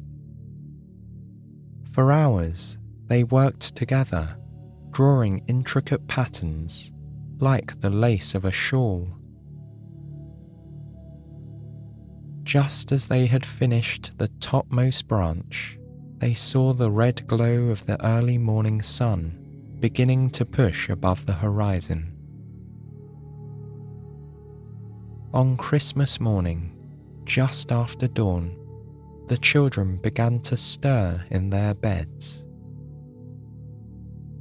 Their mother yawned and stretched her arms over her head. And then she sighed, remembering they had no ornaments for their tree. She didn't know what to do to make her children happy today, but she would try her best. She got out of bed and went to wake them. They opened their sleepy eyes and climbed out of their little beds. Together, the family walked into the main room, and the sight that greeted them took their breath away. The tree stood tall and wide as always, but instead of plain green branches, it was covered in delicate webs. They hung in loops like paper chains and draped off the ends like icicles. As the first rays of sunshine touched the branches, the webs transformed before their eyes into a shimmering gold and silver array. They were brighter than diamonds and daintier than lace. The tree seemed cloaked in finery more wonderful than the family had ever seen. As they reached out to touch the webs, they found they really were made of gold and silver. The children laughed and clapped their hands with glee at the beautiful decorations, and the mother knew how great a gift this truly was. Her children would want for nothing again. Up and down, she searched the tree to find who had spun such beautiful webs. Tucked away deep in the branches, she spotted Mama Spider, who looked up at her with pride. "Thank you," she whispered, just loud enough for the little creatures to hear. From that moment on, she vowed never to cut down the tree with its glorious webs of gold and silver. Together, both families lived happily ever after, in harmony and peace. And to this day, you can sometimes find ornaments in the shape of spider webs hanging on Christmas trees in Ukraine. A reminder that sometimes the greatest gifts come from the most unexpected places.